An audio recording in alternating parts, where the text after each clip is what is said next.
our home and native land, true patriot love in all of us command, car ton bras s'est porté le pays, il s'est porté la croix. Ton histoire est une épopée des plus brillants exploits. God keep our land glorious and free. Oh, Canada, we stand on guard for thee. Oh, Canada, we stand on guard for thee.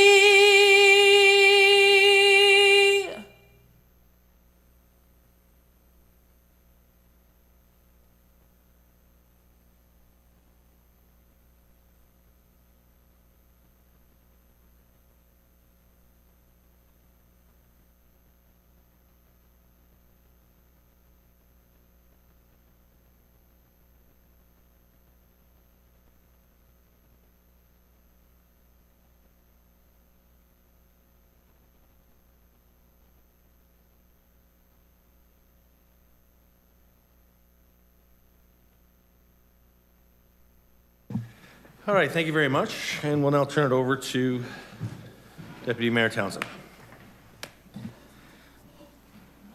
The land on which Council meets today is the traditional territory of the Haudenosaunee and the Anishinaabe peoples, many of whom continue to live and work here today.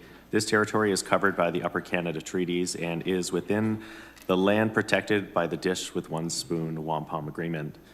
Today, this gathering place is home to many First Nations, Métis, and Inuit peoples. Acknowledging this is a reminder that our great standard of living is directly related to the resources and friendship of Indigenous people.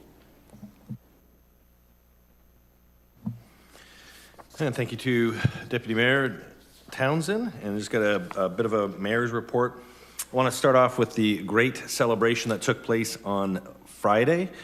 We had the grand opening, the ribbon cutting for the Canada Games Park, Walker Sports and Ability Center. So just want to thank everybody who was involved in the creation of the park and the Walker Sports and Ability Center. I want to especially thank the Walker family. Jordy Walker, the president and CEO of Walker, was at the grand opening, and he has been a big supporter of our initiative, and their family gave generously, very generously, to that facility. It is truly a legacy facility. It will be the host facility for the games, the Canada Games, which start in August, but also hosting the community for generations to come and a chance to leverage sports tourism in Niagara. There's a lot of people that went into the creation of that park. It is one of the most modern and dynamic sports and recreation facilities in all of Canada. It is a legacy of the Canada Games. I want to acknowledge our CIO, David Oakes, who has worked significantly on ensuring that the consortium is put together in a way that is reflective of the spirit of the park. So the park is a partnership between the City of St. Catharines, the City of Thorold, the University of Brock University, and the region. And so it will be a public facility used by the members of our community of all ages. It features 2 hockey arenas, which will be converted into box lacrosse in the summertime. It will be home to the Badgers hockey and both men's and women's. It has a 4-court basketball and volleyball wood-sprung floor. The wood-sprung floor is the largest in Canada.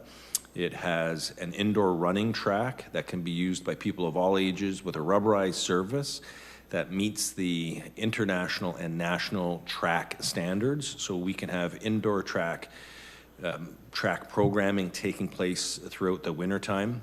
We have an outdoor track and field facility that I know the Niagara Olympic Club will very much be looking forward to utilizing. It is a international regulated facility on the outside in terms of the track and field course. It will be, again, the host of the Canada Games, but we are now able to host things like the university track and field meets, the Ontario track and field meets. And so this, again, will be a significant infrastructure for our youth who are specialized in track and field. And it also has 6 beach volleyball courts. And again, they are built to national standards. And so you'll have that as a part of this as well. And it's all interconnected. And so there's going to be a number of public openings in the weeks to come. I know, again, the origins in this started back in 2015. And this was when the bid for the Canada Games was being made.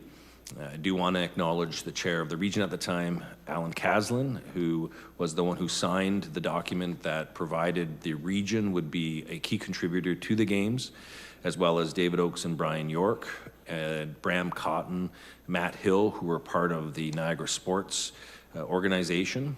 And in addition to that, one of the significant individuals who have played a role from start to finish has been Doug Hamilton and the board of the Canada Games Niagara 2022. They have done an outstanding job. I know on the construction committee was Wade Stazer, Tom Arkell.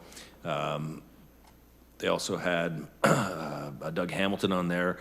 Mario Duva was on there as well. So these were the individuals that were following the construction. And our own councillor, Bill Phillips, I think has been to every construction consortium meeting since we appointed him from council. So I want to give a special thanks to Bill Phillips for generously donating his time.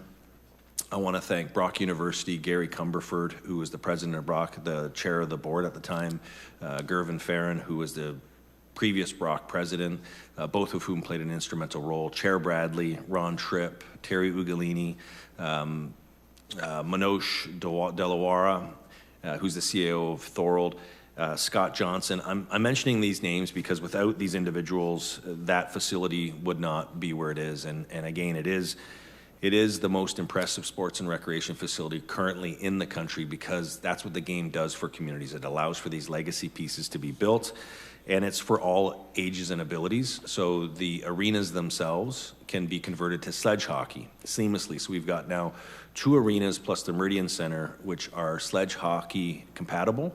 So we can actually host sledge hockey tournaments now here in our community. So you hear about the importance of this.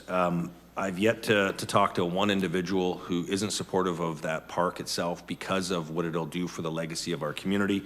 And I just want to acknowledge our previous CAO, Shelley Chemnitz, who was also involved in making sure that we were moving in the right direction at all times as a council. And finally, I would like to thank council. To the public, it was council that took the leadership to approve a contribution to the Canada Games Park. Without their vote of confidence, that facility that's adjacent to Brock University would not exist today. So for the public, if you ever want an opportunity to thank council, this is your opportunity when we get to host the games. It's because councillors understood the risk of stepping outside of our comfort zone, and they did so in a way that ensures that our kids and people of all abilities will be able to participate in many different sports at the Canada Games Park. So I just wanted to start with that because I think that was one of the most important developments in our community as a partnership with another neighboring municipality and Brock University that we've undertaken in many years, and it does point the way forward. When you think of previous council's decisions around the Meridian Center and the First Ontario Performing Arts Center, the Aquatic Center, you start to see what community building looks like. And this is just another complement to what we're doing here in the city of St. Catharines and how exciting it is. And we just, as long as we keep building on top of the previous successes of council, I think we're going to continue to do an amazing job. So also want to say congratulations to the Niagara North Stars. The U13 team won the provincial gold, which is a very difficult trophy to win. And they won that earlier this month. They went undefeated throughout the entire the entire tournament, beating York Simcoe 5-2 in the final. And I'd also like to recognize the U12 and U16 stars who brought home silver medals. So when we think about the success of hockey, you're seeing some real success on the ice through different ages in our community as well.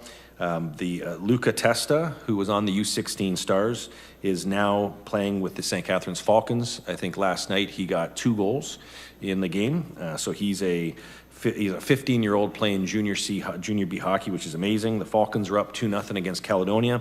They have a game tonight at the Jack, so we can't be there, but we wish them all the best. They're up 2-0 in the series. And if you get an opportunity, check out the Falcons at the Jack, as this is their final year at the Jack downtown St. Catharines. They'll be moving over to Seymour Hanna. And if they make it through this round, they'll be playing, I think, the Hamilton Kilty Bees for the Golden Horseshoe title. So we're looking for a lot of great hockey on the ice in the coming weeks.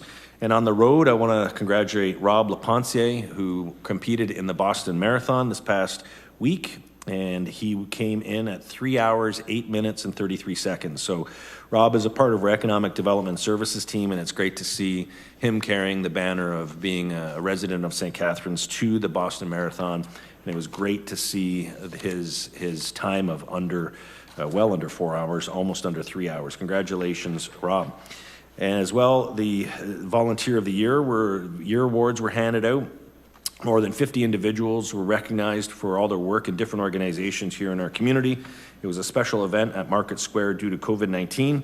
A special congratulations to Enzo Dedavitis and Christine Cook, who were the co-recipients of the Mayor's Volunteer of the Year Award. And also the Youth Volunteer of the Year Award went to Emma Sager, a community leader who at just 10 years of age is our youngest recipient in the awards program's history. She has done an amazing job raising funds and collecting food for community care in our community, amongst a whole host of other things. So amazing to see the bright young people in our community stepping up and helping those who are in need. Also, a shout out to all the people in our community who participated in the Clean City Cleanup and the Pitch-In Day as part of Earth Day. A lot of folks came out through different neighborhoods. St. Nicholas School did a new garden planting. I know Harriet Tubman planted a tree. There's different schools and different community organizations really playing their part to help beautify and enrich our environment. The Mayor's Poetry Challenge is running until April 30th, so if you are inspired to write some poetry, this year's theme is Inspire, Transform, and Unify through Sport. What does sport mean to you as the Canada Games is coming to our community? Thursday, April 28th is the National Day of Mourning to remember the workers who were injured, killed, and injured, made ill, or killed on the job. This year hits close to home following the death of Dan Sevchik in a tragic workplace accident at GM in October. So it is a very somber event every year, and this year made even more so as we remember we remember Dan, and we think about his family and the loss that they've gone through. As well, our birthday as a city is May 1st, and so this year marks 146 years since the city was founded. We have so much to be proud of in our past, but also looking towards our future as we continue to make our community one of the most livable, sustainable, innovative, and dynamic cities in North America. And so with that, I'm just going to end on a note of a point of correction. Last week, we met as a council, it was a week ago, where we talked about the Port Dalhousie development, the Rankin development. There has been some positioning in our community that when we went in camera, it was for issues that would be around cloaked in secrecy. What I want to say to the public is that we went in camera because it was a appeal decision that was in front of our council, so it was a legal matter. They had the Port Conservancy, who was party to this, as well as the legal team from Rankin.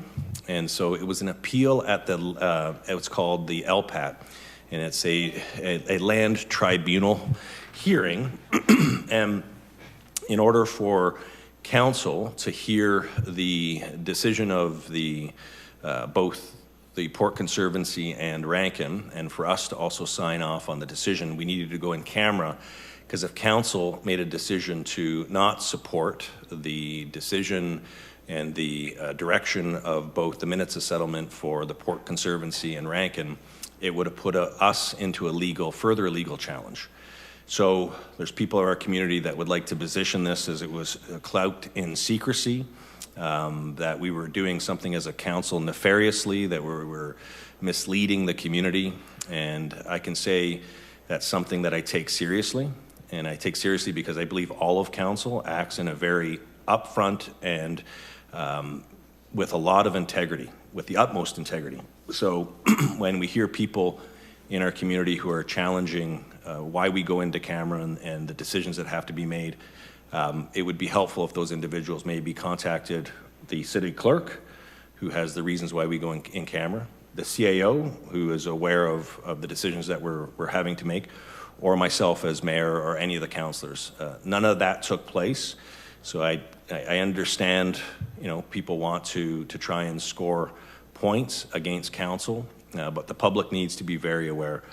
We take our job seriously, and we're trying to make the best decisions for our community, and sometimes that means that we have to go in camera if there's a legal issue in front of us. So I wanted to clarify that just as a bit of a fact check, and I'll leave it at that, and I'll turn it over to the clerk to go through the agenda.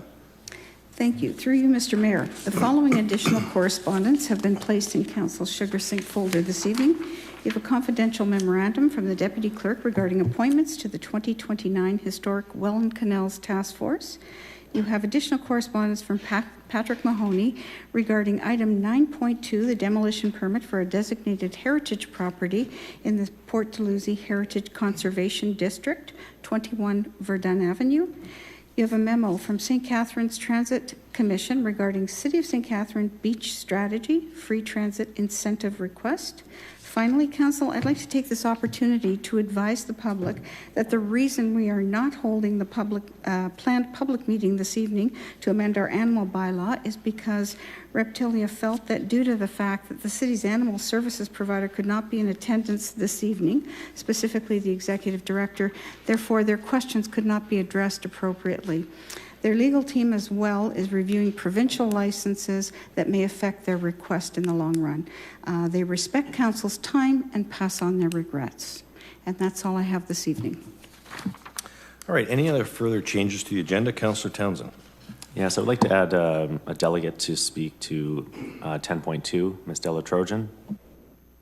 So she's on the agenda, so she got in under the timing that would be required, so she is currently noted to speak. Thank you. Thank you, Councillor Townsend. Any other changes to the agenda? A motion to approve the agenda. Councillor McPherson and Councillor Townsend. All in favor? Show of hands. That's carried. Just a quick question to the city clerk in terms of how the agenda is prepared. In terms of the consent agenda, could you just take us through quickly how the consent agenda comes to be? Because again, I think there's misinformation in the community that the consent agenda is done in a way that may but not be of benefit to the public or council. Sure. Thank you, Mr. Mayor.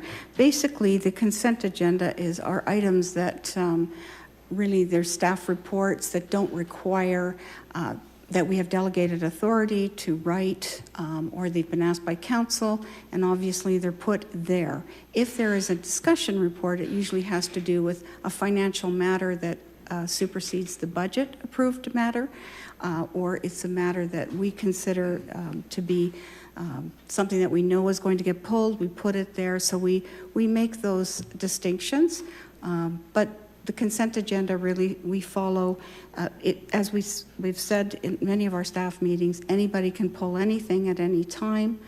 So they're listed under consent. However, they're obviously for the public and for council to react to. But we use that to follow. And thank you for that clarification. We do now have the adoption of the minutes. We have a motion that council adopt the minutes of April 11th, 2022. Got Councillor Townsend, Councillor Kushner, all in favor? Show of hands. And that is carried. Any conflicts of interest? So I do have to declare a conflict on 9.2, I believe, which is Verdun. That is an extended member of my family, so I will not be speaking on that, and I will be giving the chair over to the deputy mayor. Any other conflicts of interest tonight? Okay, seeing none. We will go now to a motion to move the consent items. We do have an item that has been removed from consent, and that's Planning and Building Services 2021 Annual Report on the City's Community Improvement Plan. And so with that being lifted, is there any other items that wish to be lifted? Okay, seeing none, I need a motion to approve the consent agenda. Councillor McPherson and Councillor Miller. And I'll now turn it over to the clerk to read the agenda into the minutes and a recorded vote. Thank you. Through you, Mr. Mayor. Tonight's consent agenda, 6.1, Municipal Works Operations, Traffic Accident, Cost Recovery, and Required Bylaw Amendments. Approval of report will set a public meeting for May 16th, 2022. 6.3, Financial Management Services, Insurance Consultant Review, 2022 Insurance Renewal. 6.4, Financial Management Services, 2022 Property Tax Rates. And 6.5, Legal and Clerk Services, the Correspondence Report. And that's this evening's consent agenda. Councillor Dodge.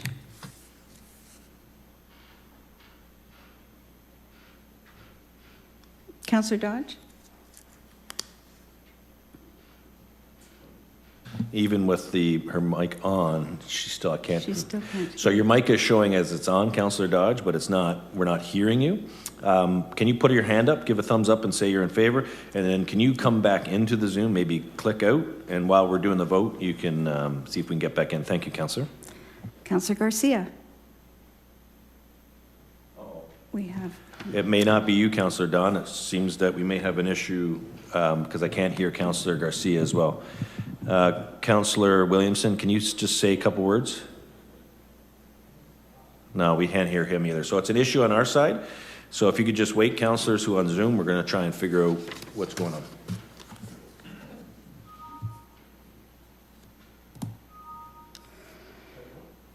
Okay, Councillor Williamson, can you just say, just check one? No.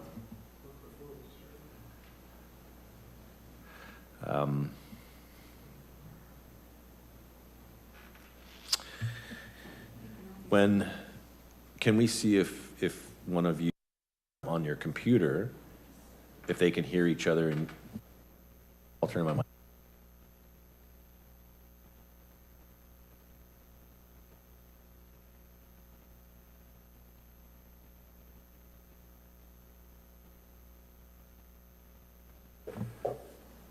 Maybe we'll just have the council meeting by ourselves. No, Councillor Phillips, you must have broke the log jam and whatever's happening in the internet. You're good. Okay, we're going to start over again, and I'll go back to the clerk. Thank you, Mr. Mayor. Councillor Dodge. Yes. Councillor Garcia. Yes. Councillor Harris. Yes. Councillor Kushner. Yes. Councillor McPherson. Yes. Councillor Miller. Yes. Councillor Phillips. Yes. Councillor Porter. Yes. Councillor Townsend. Yes. Councillor Williamson. Yes. And Mayor Sendzik. Yes. Carried unanimously. Okay, declaration to all presenters. So we do have a couple of presenters today. Just want to reiterate that council chambers in all municipalities in our country represent the seat of local democracy. The many acts that govern us understand the necessity of a collective voice when decisions are being made to grow our spaces, pass our bylaws, and to seek opinions into very complex issues. We recognize the right of the majority to decide, the minority to be heard, and the public to have an opportunity to participate, and all participants will be treated with courtesy and respect. It is imperative that elected officials, citizens, and staff have input, and it's paramount that we listen to one another and question one another, but we do so in an understanding that never undermines the abilities of any people or their dignity in our chambers. And so with that, 7.1 has been removed, which is the exemption to the bylaw. There's no presentations tonight. We do have another item that is being removed. I'm going to ask our Director of Planning and Building Services just to touch on it, which is the Welland House cleanup. So it is being removed for the agenda. It's not for discussion of council. I just want to have our Director of Planning give us a brief update as to the developments taking place there. Thank you. Through the mayor and to council staff and the community, on March 10th, an order under the city's waste bylaw was issued to the owners of the Welland House property at 2630 Ontario Street. The order required that the owner remove all surface debris for the site and leave the site in a graded and leveled condition, to remove all the hazardous materials and contaminated waste according to provincial standards, separate designated heritage attributes from the site and document and store them, and to maintain perimeter fencing. Furthermore, should the owner not undertake the work, the city would at the expense of the owner. Since that time, the owner has mobilized a construction contractor on site to begin these cleanup efforts. Surface debris is now being sorted into 4 distinct piles, so designated heritage attributes, metal, concrete and brick, and wood. Items that are being located that may be of historic significance or are designated heritage attributes are being moved off-site to an undisclosed location for storage and documentation. Staff are cautiously optimistic that cleanup efforts will continue at this pace. Should efforts discontinue, staff are prepared to proceed with cleanup efforts that will be invoiced back to the landowner. Thank you.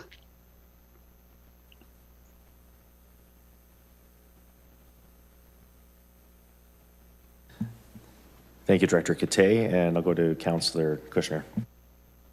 Thank you, Mr. Mayor. The question I have is, before it was removed, it indicated was request for dollars. Sorry, Councillor, sorry to interrupt you.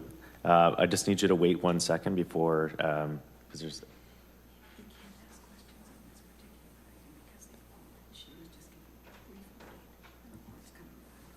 Okay, I've been told that there's a report coming back, and you can only ask questions on the report. It was pulled from consent, and until it comes back with the report, the questions cannot be asked. Thank you. Thank you, Councillor Kushner. Moving on to 9.2, Planning and Building Services, demolition permit for a designated heritage property in Port Dalhousie Heritage Conservation District, 21 Verdun Avenue. I'll call on a delegation from Mr. Patrick Maloney, partner of Sullivan Mahoney, Debbie and Rob Inglis, and Christiane Uchiyama, Principal Manager, Heritage Consulting Services, Heritage Planning and Archaeology. Good evening, Mr. Mayor, members of council. My name is Patrick Maloney. I'm a partner with Sullivan Mahoney here in St. Catharines, and I do have with me Debbie Inglis, who's the owner of 21 Verdun, who's prepared to speak, and then Chris Uchiyama, a heritage consultant retained by the owners. Chris is going to take the floor first and touch upon the salient technical points as to why she feels the demolition permit should be issued. Debbie then will speak and provide some personal reasons, and I'll finish up with the summary. And Mr. Mayor, I recognize we are cognizant of the time constraints, so we will stay within reasonable time. So if Chris could perhaps start. Well, just because all 4 of you will be presenting, I believe a 10-minute time limit was given to your presentation, okay? Yeah, that's fair. Thank you. Thank you.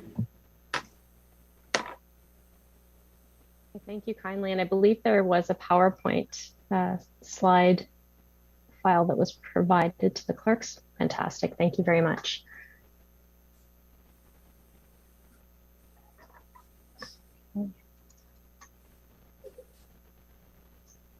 Fantastic, thank you.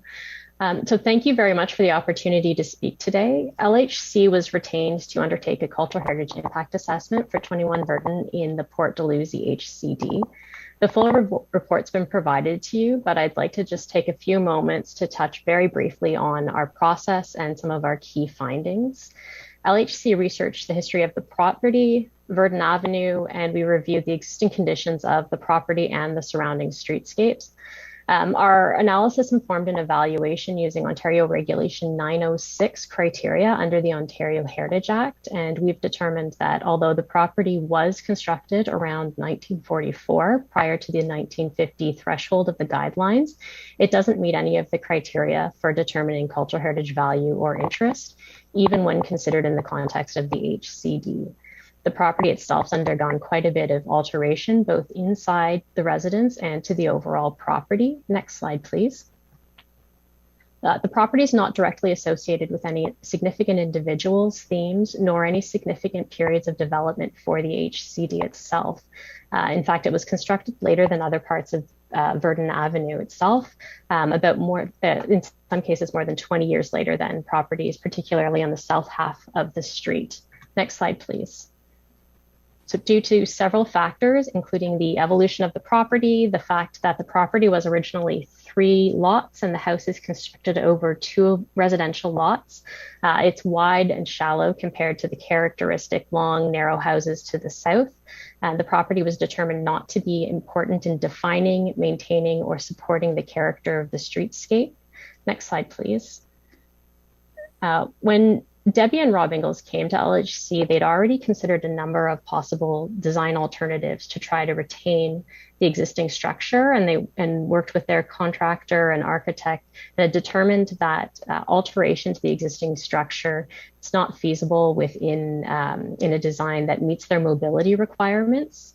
LHC reviewed the proposed new residence, and we've determined that the proposed demolition of the existing structure, as well as the proposed new residence design, would not have a negative impact on the cultural heritage value of the property itself or of the character of the surrounding streetscape. And I'll turn that over next to Debbie, who'd like to provide some additional information around the project. Thank you. Thanks. Thanks, Chris. And thanks for the opportunity to speak to Council today.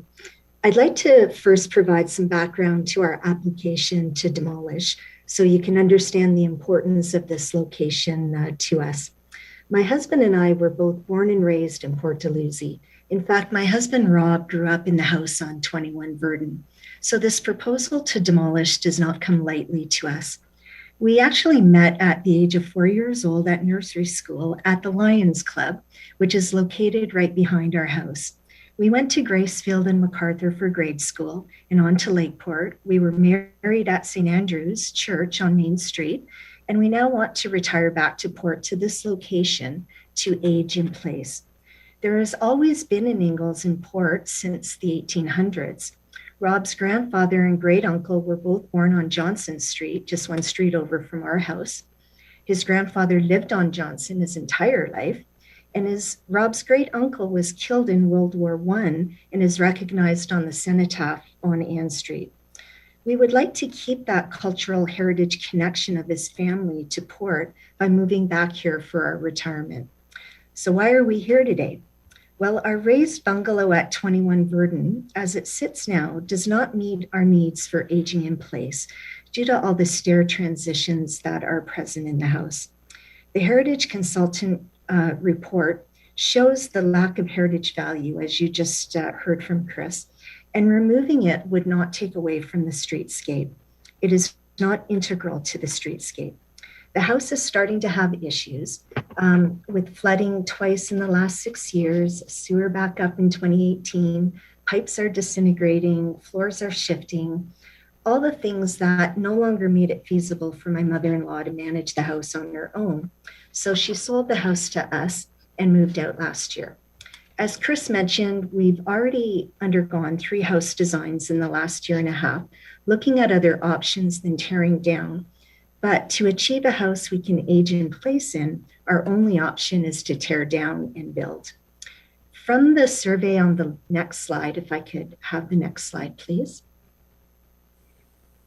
The proposed bungalow would be at ground level, and the proposed bungalow is the solid line in this survey, and the current house is the dotted line in the survey. So our proposed house would extend out to the side and to the back on our double lot to make use of space on our property while still providing ample separation from our neighbors' lots. From the elevations on the next 2 slides, you can see that the proposed house design is sympathetic to the streetscape. And if I could just have the next slide as well. This shows the front and rear, and this is the side elevations. And on the next slide is the interior design layout, which shows the ground floor bungalow that will address our accessibility needs as we age to accommodate health issues Rob and I are already having by having everything on one floor. So the bedrooms, the kitchen, dining room, living room, laundry, as well as an in-law suite out the back that's connected to the house and also at ground level that would allow my mother-in-law to move back to Port with us and not live alone. The ground floor design avoids the multiple stair levels in the current house, which is a barrier for us. We have the support from our neighbors on Verdun and Main Street, especially since a house older than ours at 8 Verdun, just up the street, was granted a demolition permit a decade ago. We have plans to continue being active members in Port Dalhousie. We are already members of the Port Dalhousie Legion and the Port Dalhousie Lawn Bowling Club. I'd like to get back involved with the rowing club. My dad was a national team coach for Canada and brought the first women's 8 to the Olympics in '76. I practically grew up down at the rowing club when I was not at my own home on Mackey Street or here on Verdun. We even have plans to be buried at the St. John Cemetery on Main Street. So you can see all our future plans are set on us being here in Port at this location in a ground level home to be able to age in place. Rob and I both strongly feel we are both part of Port's cultural heritage, as heritage is just not about the buildings, but it's also about the people and their stories. And we'd like to continue and maintain that connection at 21 Verdun for the years to come. So with that, I thank you for your time, and I'll pass off to Patrick for some closing remarks. Thank you. So just briefly, just to summarize, the subject lands were assessed against the applicable provincial regulations and the district guidelines, and the conclusion reached by an expert was that there were no heritage features associated with the dwelling or the subject lands individually. The second thing is that the only reason the application received some negative treatment was due to the dwelling being built just before that 1950 cutoff date. So while we understand the guidelines do, quote unquote, discourage demolition of any dwelling built prior to 1950, the guidelines don't prohibit demolition and do actually contemplate change so long as it is generally compatible with the heritage district. So the general intent and purpose of the guidelines is to provide, the care and protection for the heritage character of the district. In this case, we would submit that there is no adverse impact with the heritage district. Debbie has talked about the future. Two aspects: what will the dwelling look like? The plans for the new dwelling will have to be approved by the city. So there are some checks and balances in place that the new build will be compatible with to the district. So there is some comfort if a demolition is approved tonight that the new build will respect that heritage character. So the takeaway from that is that you'll have a home that is compatible with the heritage district, but also addresses and resolves some of the issues with the problems of the existing dwelling and make it more accessible for Debbie and her family. The last thing, as Debbie pointed out, in the age in place is very appropriate in this case. These are people who are born and bred in Port. They want to retire in Port. They want to where they grew up. They are part of the cultural heritage of Port Dalhousie. And as Debbie did point out, they have spoken with most of her neighbors, if not all, that were directly impacted by this, and everyone is in full support of this project. And we did provide the letters of support with our letter that the Madam Clerk referenced earlier. So council and members of council and the deputy mayor, I suppose the mayor has a conflict, we would ask that council approve the demolition permit this evening. Subject to any questions that you may have for myself, for Debbie, or for Chris, those are my submissions. Okay, thank you for your presentation. I'll now open the floor to councillors who may have questions. I'll start with Councillor Kushner. Thank you. First, I comment that you made a very strong case in support of demolition, and the concern I have is you've indicated that the design would have to be approved by the city to make it compatible. Would a heritage consultant be involved in the design, or has one been involved in the design of the new structure? Through you, Mr. Mayor, yes, LHC has, through their Heritage Impact Assessment, already has considered the design of the new dwelling. But it will go through that review process, and I anticipate that LHC will be involved with that process as well. Right. And when you made the application, did you show the Heritage Committee the proposed design of the new structure? Through you, Mr. Mayor, yes, that they were made aware of it. And did they have any concerns, with the exception of the building being demolished? Through you, Mr. Mayor, I don't know if they had any concerns, but I think that the concern was with the language of the guidelines about the discouraging of it. And I think other than that, that was the only negative treatment that this application experienced. Thank you. And thank you, Councillor Kushner. Councillor Garcia. Thank you, Mr. Deputy Mayor. Through you, first of all, to clarify a question that Councillor Kushner just asked, and the Heritage Planner, James Nielsen, can comment on this, but my understanding is that even though that design was shown to the committee was only considering the application for demolition, and the new design application would have to be considered at a later date. Mm-hmm. Through you, Mr. Mayor, absolutely. This process, it's a two-part process. Councillor Garcia is perfectly correct, is that this process relates to the demolition. The next process will have to have a final design that is reviewed by the city. So you're correct in that regard, but I think what we're trying to advise council tonight is that while this is a demolition, the part one of the process, the design is currently in place is compatible with the Heritage District, but it will also, could be refined in some ways. And I think Mr. Nielsen did comment on that at one point, saying that there could be some modifications, but that's for part two. Thank you for that. And to you, Mr. Deputy Mayor, to Debbie, I had the opportunity, she kindly invited me to go through the house and explain to me her concerns. And one question I asked her that I would like her to answer, I would like to ask her again so she can share the answer with council is, I understand that this house is not suitable to your needs in terms of being one level, but you just bought this property recently, and did you consider buying a different property that would keep you in port but would allow you to be on one level? Thank you, Councillor Garcia. No, we did not consider a different location because this is our home. This is the location that we want to be in for all the reasons that I articulated in my brief background. My husband was raised at that location. We met right behind our backyard at the Lions Club. It's close to the rowing club. It's right across from the lawn bowling club. This is the location that we want to be in.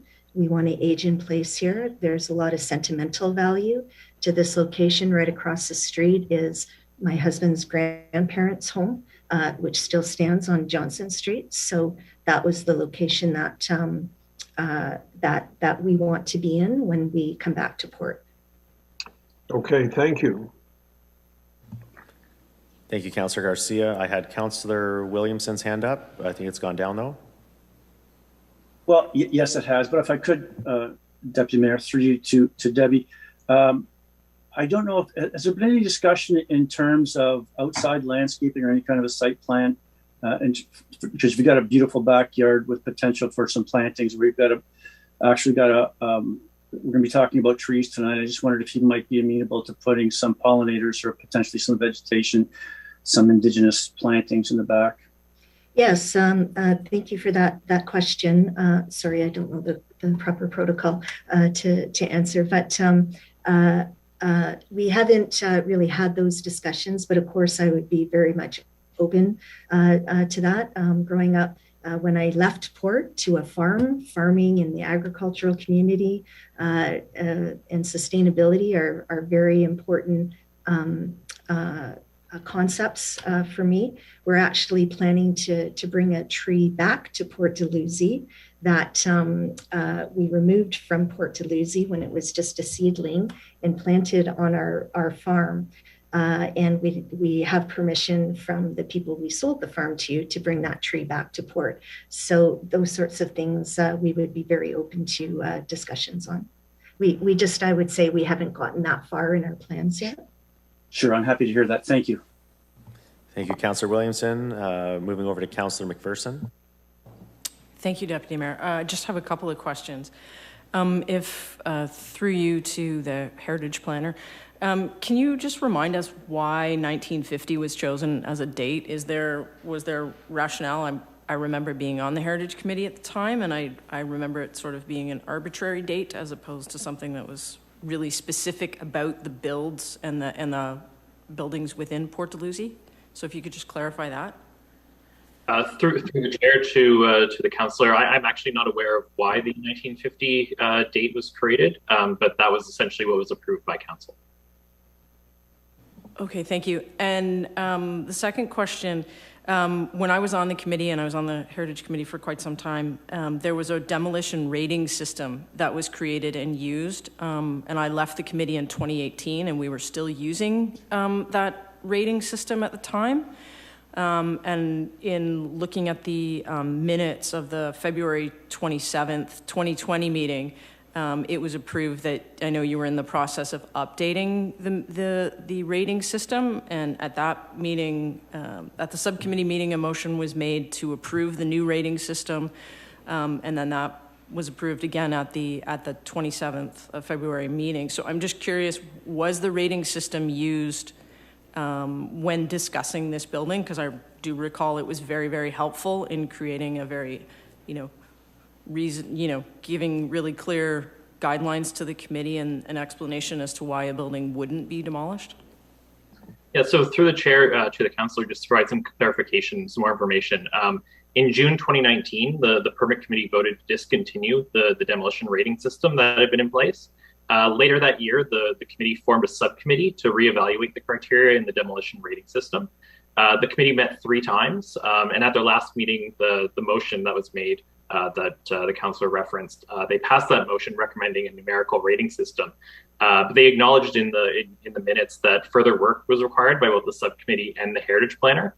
However, unfortunately, a few weeks later, COVID started, and the subcommittee actually never met again. So no further work was done on the rating system. And it was actually never brought to the Heritage Permit Committee for a final approval. So in the minutes from February 2020, all they approved were the minutes to the subcommittee agenda, not the actual demolition rating system. So as such, the demolition rating system is not currently in use. There's been a few, at least 2 that I know of, 2 demolition permits that have come through since that time, where no rating system was implemented or used at the time. Okay, thank you. And final question. At the meeting where the demolition permit was denied, what was the explanation for the building? I know there was a couple of people, members of the committee, that voted for the demolition or against saving the building.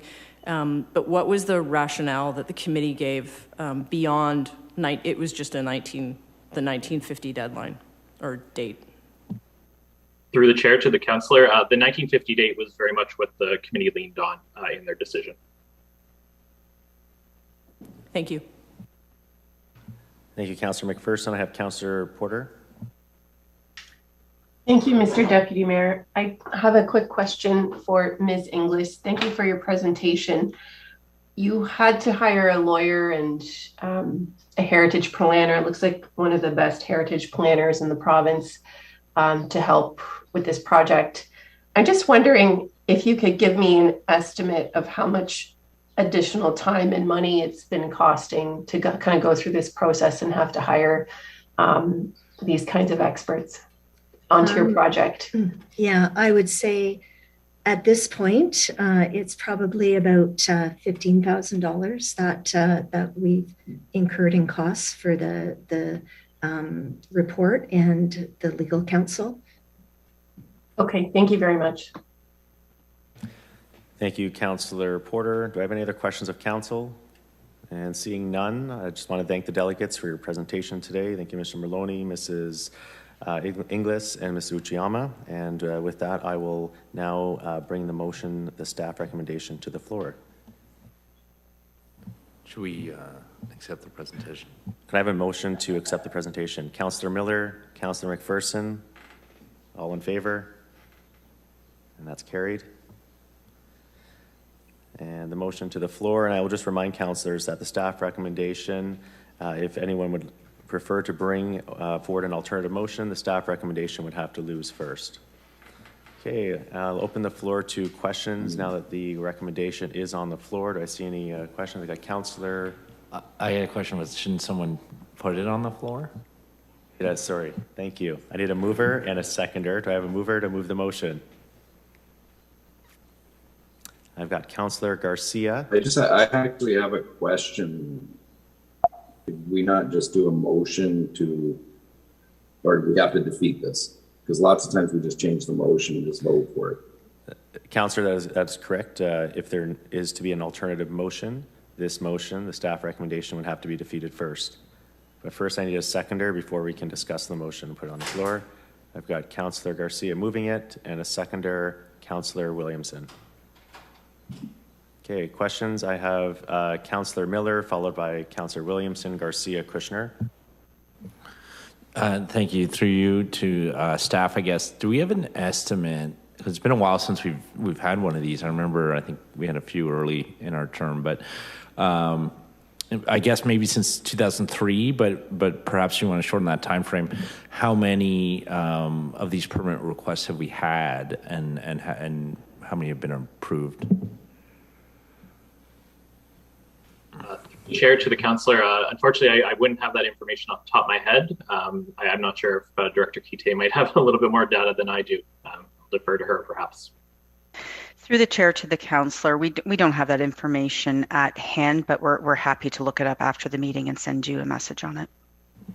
Yeah, I think it is kind of important, because I think the whole point of, we've discussed this at length before, of having this area that's designated heritage is if you start allowing demolitions, and you sort of lose the whole sort of raison d'etre of naming it all that. But if this doesn't come up very much, and we're only looking at one every 5 years or 6 years, maybe that's easier to swallow. So I suppose I guess I'll just note that we haven't discussed one in a while. So maybe it's not too frequent of a conversation here.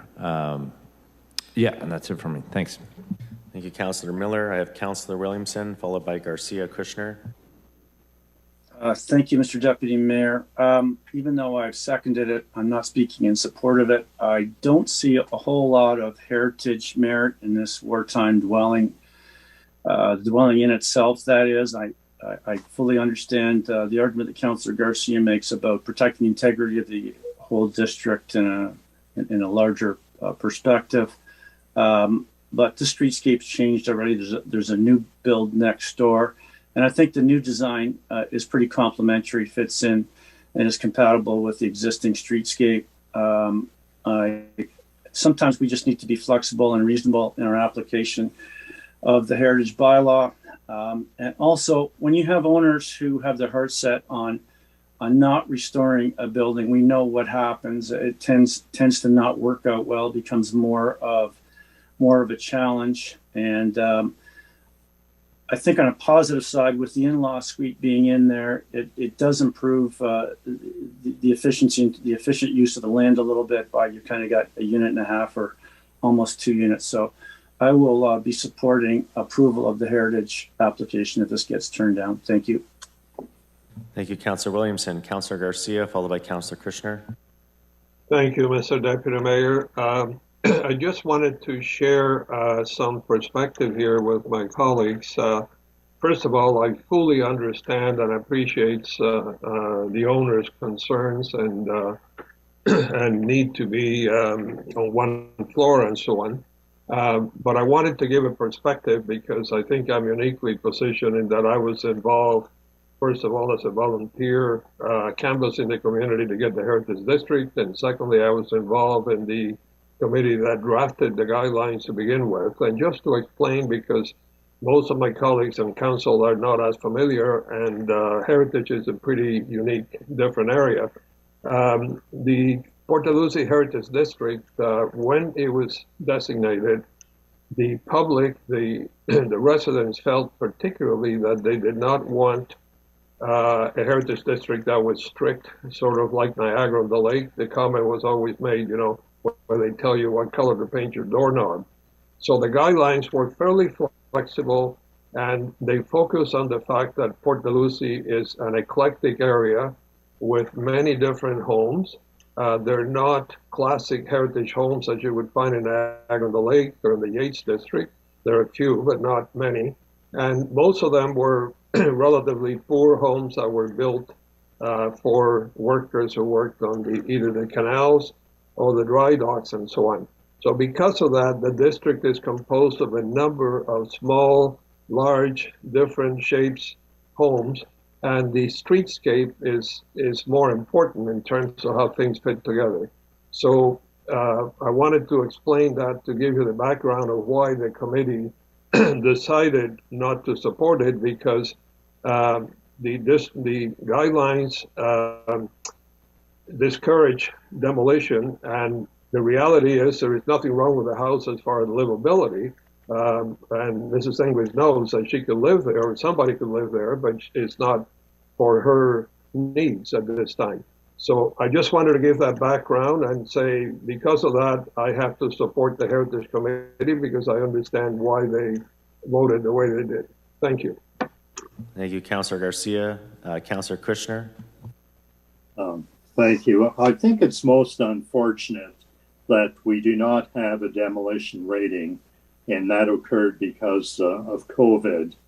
And I'm sure if we did have a demolition rating, then we would have the same recommendation as the planner who presented the argument for demolition. I recognize that the building is in a heritage area, but at the same time, I would submit that the building is not a heritage building, and that as long as they build something compatible, then I have no problem with issuing a demolition permit. Thank you. Thank you, Councillor Kushner. Do I have any questions of council? Any more questions? Seeing none, I'll call the question to the clerk. Through you, Mr. Deputy Mayor. Councillor Dodge. No. Councillor Garcia. Yes. Councillor Harris. No. Councillor Kushner. No. Councillor McPherson. No. Councillor Miller. Yes. Councillor Phillips. No. Councillor Porter. No. Councillor Williamson. No. And Deputy Mayor Townsend. Yes.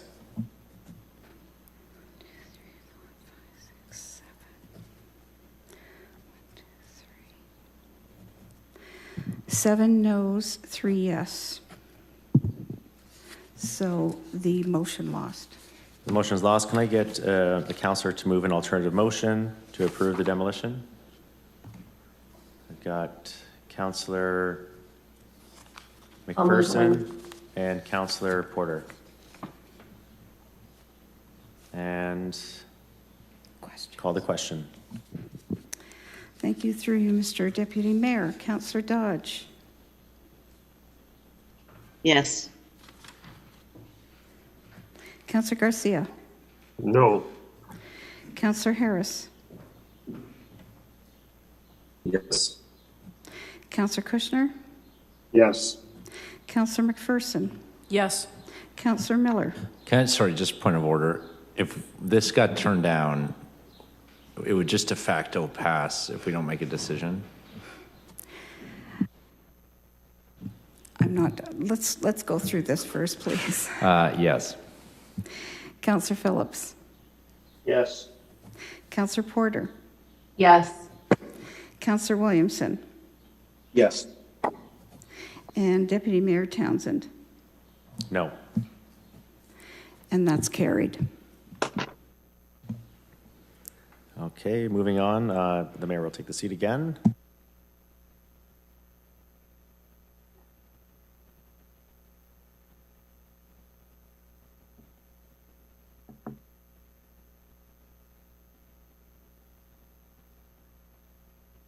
All right, thank you, Councillor Deputy Mayor Townsend. Hope everyone had a great discussion. We're going to move on to 9.3, which is the Planning and Building Services 2021 Annual Report on City's Community Improvement Plan. So we do have really no staff report. It was on consent. It's an information item, but we do have Councillor Garcia. I believe you pulled the consent, so if you'd like to indicate your desire for the motion that's in front of us. Just unmute, Councillor. Yes. Thank you, Mr. Mayor. Mr. Mayor, I submitted a number of amendments because I was concerned. Number one, I was concerned that this was on consent because I thought it was a very significant report to start with. But anyway, we've had that discussion already. My amendments basically related to making our CIP plan more focused and on affordable housing over the value of an investment and in terms of dollars and cents. So I had a number of amendments that I felt accomplished that. And my rationale was that the way I read the report, staff says that they were providing not just an update, but they were providing a review of a number of points that council had requested a review on. So my understanding and assumption was that if they were reviewing and concluding, as they did in all cases, that the points that they made before, the scoring and all the the components of the CIP for approval, pardon me, were correct to begin with, that we as council could still make amendments saying that, well, we don't agree with your conclusions. But I have to share that I had long discussions with the clerk, and the city clerk has concluded that no, that would be a reconsideration. So essentially what she's saying is that even though we have a review of specific points, the review is pointless because we can't make any changes. We just have to accept it. So through you, Mr. Mayor, I will ask the clerk to please comment on that. She has already to me, but just to share with the rest of the council. Okay, and so before I turn it over to clerk, again, I think it's important if the clerk can at least, because right now the public doesn't see the recommendation, your amendments. So there could be an interpretation that they were small changes to the CIP, when in reality, I think Councillor Garcia, you would agree that they're not small changes, that they are substantive to the criteria, and therefore, I think it's important for the public to understand we're not even just making some light changes as you're suggesting. It's more than just a light change. And so the clerk has been working with the planning department. So if I can ask the clerk to provide some guidance, and if required, to get some planning input as well, because if we are going to consider a reconsideration, I think it's important for the full context of what you're attempting to achieve. So I'll turn it over to the clerk. Thank you, Mr. Mayor. If Councillor Garcia would mind, I will just review the email that we shared, if that's okay, Councillor? Yes, no problem. Okay. So one of the changes that you were requesting had to do with sale and rental prices in the city. And after fact-checking this with Planning and Building, with Margaret Josipovic, to be specific, the CIP already uses yearly CMHC market as updated. Therefore, the First Amendment was redundant, or that's certainly what I felt.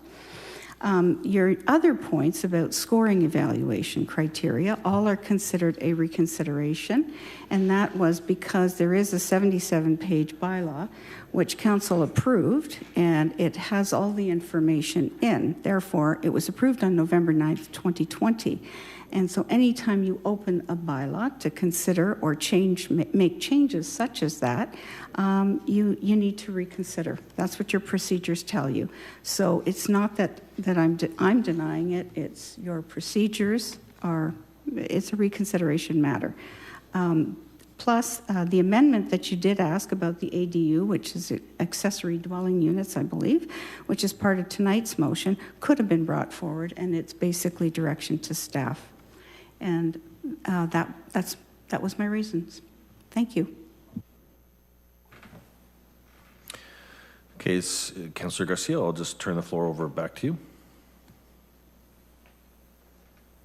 Thank you. And through you, Mr. Chair, just one more question of the clerk. So does this mean, am I correct then, that even though the report said this was essentially the conclusions of the review, that the conclusions are immutable and even though it's a review, we cannot make any changes to them? So that is correct, and I'm just going to maybe turn it over to Director Kitte, just in terms of the legislative requirements. So under the CIP, this isn't simply a city regulation or city program. There is regulations that guide how the city operates a CIP. So I'm just going to turn over to Director Kitte just for a minute, just to touch on that part of it, because there is a 5-year review that takes place with these kind of community programs. Thank you. And through the mayor to the councillor, you're correct. The process that landed us in November 2020 that brought forward the new community improvement plan saw over a year and a half worth of work in terms of policy review and evaluation, work with municipal finance, and a significant stakeholder and public engagement program that got us to that point. To open it up in its first year we haven't even given the plan a chance at this point.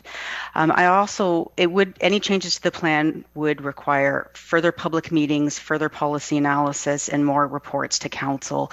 And I'm not certain that's necessary at this point in time. I also want to touch upon one of the councillors' comments about this being an annual review. It's actually an annual report. So the purpose of the annual report is essentially to ensure that the new CIP program is working as was intended in its first year, and that furthermore that council is kept up to date on applications, program status, municipal finances, things like that. The purpose of the annual review annual report is not intended to be a full policy review of the entire CIP on an annual basis. I do want to note that during the stakeholder engagement program of the new CIP, one of the most important values that was identified by the building industry was predictability. The new CIP is a factor in development performance, particularly on contaminated sites. So having annual or biannual changes to the program essentially destabilizes the benefits and it erodes trust in the plan and the process. The recommendation in tonight's staff report reflect that we have reviewed the 2020 CIP and have found it to be operating as intended. And as such, we're not recommending any changes to the CIP. It will be reviewed on a 5-year basis, and that time we can make recommendations we can make recommendations at that time for council consideration. Furthermore, in November 2020, council directed staff to bring forward the accessory dwelling unit program for consideration in 2022, and this recommendation report addresses that council request. ADUs they're actually accessory dwelling units. They're additional dwelling units that are typically contained within a home. They create gentle density, utilizing existing infrastructure, and create rental and attainable opportunities for extended families, students, or the general public. The incentivization of the creation of accessory dwelling units was actually a deliverable of the 2017 Housing Action Plan. Thank you. Thank you, Director. Thank you for that, Director. If I may, I just wanted to quote from your report that says specifically, this annual report addresses the foregoing as well as other items subsequently directed by council as follows. Review of certain components of the weighted evaluation point system used for evaluating tax incentive project approvals. So you're saying that council did direct you to review this, so this wasn't just an annual report in my mind.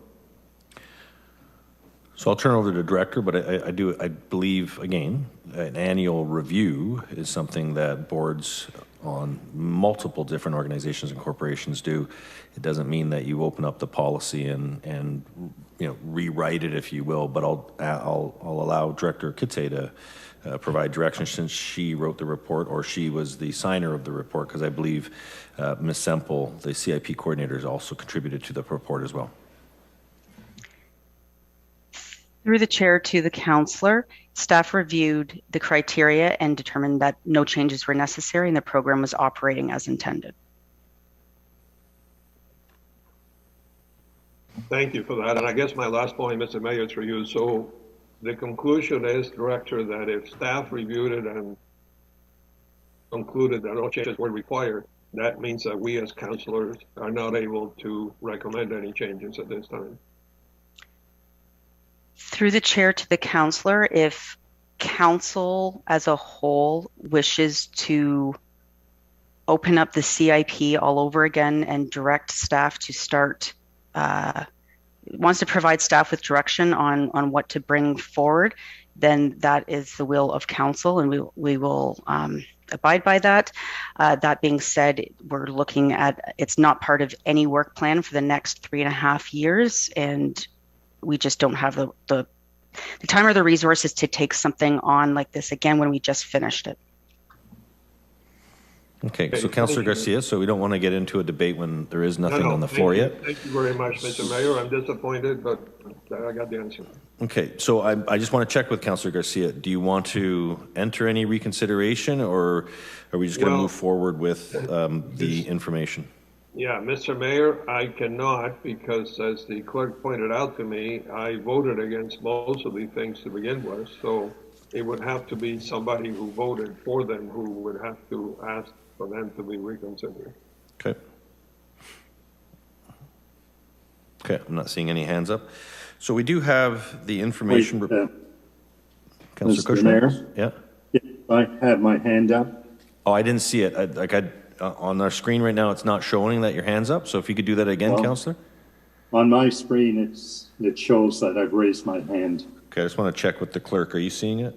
Okay, so Councillor, if you just put your hand up next time, and I'll write your name down, okay? Okay, you got it. Your floor is yours. Yeah, thank you. I share the concerns that Councillor Garcia has. You've indicated that this is for information, but then I look at the second recommendation, and it says that council adopt the accessory dwelling unit. That to me is not information. That is action. Okay, and so Councillor, the ADU was a direction from council to bring this back as part of the 2022 budget cycle, which funding was included with the criteria that was recommended from the CIP. So we're approving the introduction of the ADU tonight. So it's separate from the information that is in the report related to the CIP. No, but there are three paragraphs to the recommendation. And I'm saying some of the parts are action items. This is more than, you indicated that this is an annual review, and the report says it's an annual report. If it's an annual report, there should not be any action items. And I would submit that this is extremely important and that it should warrant a full discussion by all members of council. Because, for example, the accessory dwelling unit, I disagree with this. This could have a very negative impact on our neighborhoods, unstable neighborhoods. So my position would be that this be deleted and referred to council. Okay, so we can't do that yet, Councillor. You're at, what I'm just asking for is there's no motion on the floor. We've got the staff report, but we were thinking about the reconsideration. So there is no unless you want to make a reconsideration. I think did you vote against the CIP or did you vote in favor of it? I think you voted against it. I voted against parts of it, yes. Okay. So we don't have a reconsideration on the table. So I want to move beyond the reconsideration And then we can look at the motion, and I can ask the clerk, the council coordinator, to bring up the motion on the screen so the public councillor knows what we're talking about. I don't want to get confused with the public, if that's okay. Yes. Okay, so now we got the motion on the floor, and I believe the public will be able to see it shortly. We have the first one, which is the receive from information. The second one is the accessory dwelling unit, which is a program that was lifted from the CIP and recommended to move it into 2022 with budget, and that's what staff are presenting.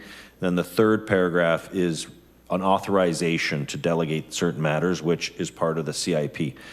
So, Councillor Kushner, are you looking to have a discussion around the ADU? Is that what you want to focus on tonight? Yes, the discussion on that, and also a discussion on authorizing the delegation of this matter to staff. To me, this has important financial consequences. It's not like a stop sign, or any other issue. It's very consequential for the city. Okay, so I'll look for a motion on the first one, which is the receive for information on, so we're going to split this up, Councillor, so that we can have a fulsome discussion on the items that are on the items that are in front of us that we can tonight talk about, which is the accessory dwelling unit. So the first vote is simply just to receive the information on the CIP. So there's nothing binding there, it's just receiving the information. So can I have a mover and a seconder on just the first one? Councillor Miller, seconded by Councillor McPherson. And any discussion on the first one? Councillor Phillips, you have your hand up? No, I'm just waiting for discussion on the other two items, Mr. Perfect, Mayor. thank you. Okay, so I'll turn it over to the clerk for. Oh, sorry. Yeah, you want to speak on this one? Yeah, I sorry, think so. Councillor Miller. Okay, just I had similar thoughts to Councillor Garcia originally about pulling this and making an alternative motion. And I was disappointed in the clerk's ruling, but or not really ruling, rules around it, but I understood. And I appreciate what Director Katay said about it being pretty early in this process, but I just did have some questions just about if the program is working as intended. I think a lot of the discussion for about a year and a half while we were doing this was around affordable housing and around brownfields as well, but affordable housing was a big part of it. I think, and maybe the director or Ms. Josefovich or Ms. Semple could answer, but is the program really going to be able to deliver affordable housing in a way that maybe council expected it to based on all those conversations? Through the mayor to the councillor, the affordability was part of the criteria for awarding points during evaluation of applications. And if an application doesn't come in with an affordable housing component, then in order for it to receive CIP funding, it needs to survive on other merits. One of the recommendations before council tonight is to adopt the accessory dwelling unit, which is actually the creation of affordable rental or attainable rental housing in the community. So in those terms, staff are delivering on council's expectations for affordable and attainable housing. I just think, again, and this, not going to relitigate this thing. I talked about it with staff at length before the plan came forward, and we had a vote about it, which lost by one, I think, to make it award more points for affordable housing. And again, we can't reconsider that, or not going to tonight. But just in terms, I think a lot of affordable housing projects in the city, if I'm not mistaken, don't pay tax, and this is a tax rebate. I don't want to say scheme because that sounds nefarious, but scheme, system, or whatever. So is this the right type of plan to add much needed affordable housing units on maybe on the scale that we'd like to or need to see? Through the chair to the councillor, the CIP that was delivered in November 2020 was based on best practice, but also an innovative approach to to promoting and encouraging affordable housing through a CIP plan. And the accessory dwelling unit, as well as the extra points through the rating criteria, was a way of delivering on that. We haven't even got the accessory dwelling unit program up and running yet to understand if it's going to help contribute to that use. If there is another, perhaps the option there is to revisit the housing action plan, which did have a recommendation that we look at incentivizing the creation of additional units. And that was purposely why the accessory dwelling unit was considered as part of the CIP. We do have it in our work plan to look at the housing action plan again moving forward, and perhaps that's something we can consider. But the CIP is still the 2020 CIP is still in its infancy, and we need to have an opportunity to let it play out in time for its 5-year review. Yeah, and I can appreciate that. And I guess that was going to be my next point, is around housing action plan. I was able to have a good conversation with Ms. Josipovich today, and mention that there may be some items we could ask to be included, some new innovations, some new best practices, perhaps, since the housing action plan was developed. Is that in a current work plan? Do we need council direction to do that? Through the mayor to the councillor, yes, you could give council direction to do that. It is something that we've considered in our work plan. Part of the original housing action plan was looking at grants and incentives. So it's a way for us to take a look at what else is out there, what other options are currently happening in other cities, without opening up a full review of the actual CIP. We've seen some options lately about how to work better with land use and zoning and OP to help projects adapt to be able to be affordable housing faster, to kind of contribute to being able to qualify for other funding programs like CMHC streams, because the timelines are very quick there. So definitely some potential in that direction. Okay, and I'd be, I guess, through the clerk, happy to staff recommendation or report request, whatever direction to staff, whatever need be on this or later, because it's not really directly tied to this. I guess there's the final question. We had a special council meeting about the Housing Affordability Task Force. I'm certainly respectful of the fact that development community wants consistency from us. It seems Ontario is going above and beyond in favor of the development community with that task force and the recommendations. Do we need to change our tack in terms of our relationship with developers? I feel like we're offering some pretty significant carrots through our CIP, but maybe because that incentive isn't as required anymore because of the Housing Affordability Task Force recommendations that I think in general we haven't been in support of. Are there other options now, more stricter regulations around requirements for affordable housing that we should be looking at? Through the chair to the councillor, the city is also still, so we have retained, as part of our development studies program, we have retained consultants that are working on our inclusionary zoning work as well, and that's yet to come forward to council, and there may be opportunities through that as well to contribute to affordable housing opportunities, either through financial commitments or the actual construction. So we're still in the infancy of that, but that will be coming forward, I believe, by July, September. Okay, thank you, and thanks. It's a good report, and I appreciate it. I think, I think unfortunately, the Housing Affordability Task Force made clear the other levels of government aren't really treating the housing crisis seriously, and certainly not taking the actions they need to. So it is sort of coming down to us. So I would like to see us be, as bold as possible, because we seem to be the only ones who want to do anything about it. So to that end, I definitely support the ADU, and I'm happy to see it coming back tonight. So thank you. Thank you, Councillor Miller. Under other reports, can you just offer a request under update the housing action plan, and possibly that'd be a great first step. Councillor Porter, I've got your hand up, and then Councillor will deal with the first vote, and then we'll move into the ADU. Thank you, Mr. Mayor. Through you to the Director of Planning or planning staff. We have a heritage planner. I know we have some significant challenges in the planning department with the number of applications for new development and the number of applications for things are going to the Committee of Adjustment, but we don't specifically have an affordable housing planner.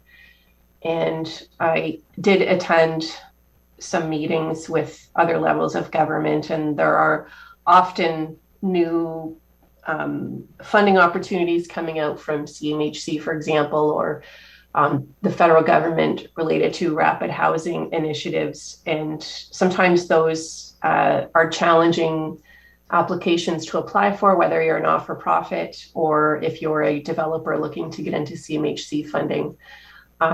Has the planning department considered hiring somebody if they had the budget who could specialize in these types of grants and applications, and to help not-for-profits and for-profit developers work through these applications, encourage CIP applications, or encourage CMHC applications to meet some of our housing, rental, and affordability challenges?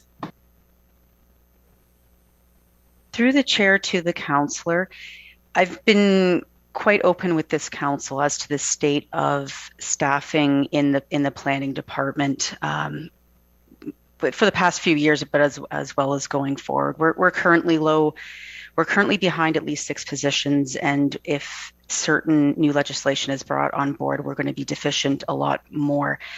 We certainly appreciate the value that a housing affordability planner could bring to the organization, but I would say at this time, unfortunately, it couldn't be our top priority or the first use of an FTE should we be so lucky to get one. That being said, the development expediter position is well posed to assist the development community in making those linkages as well, making them aware of government programs or funding options, the CIP, and other things that we can link them with other providers in Niagara region, as well as the charitable sector in the area. So we've kind of tried to do that through the expediter position, but the expediter position has been vacant for over a year. Okay, thanks very much. Thank you. Okay, so on the first motion, which is the highlighted one, that's the receive for information, and I'll go turn it over to the clerk. Thank you. Through you, Mr. Mayor. Councillor Townsend. Yes. Councillor Williamson.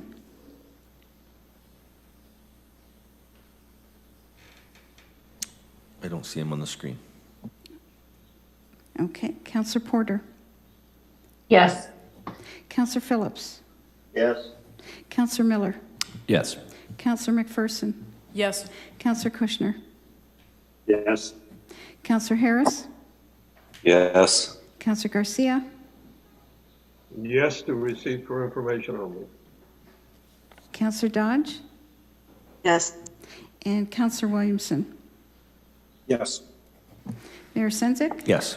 Carried unanimously. Okay, so we're now going to do the accessory dwelling unit, and prior to that, I'm just going to ask Director Kite if she can provide some brief opening remarks, or to any of her staff who may be involved in that, because I do anticipate we're going to be having a discussion, so I'd like the public to be aware of what we're actually talking about.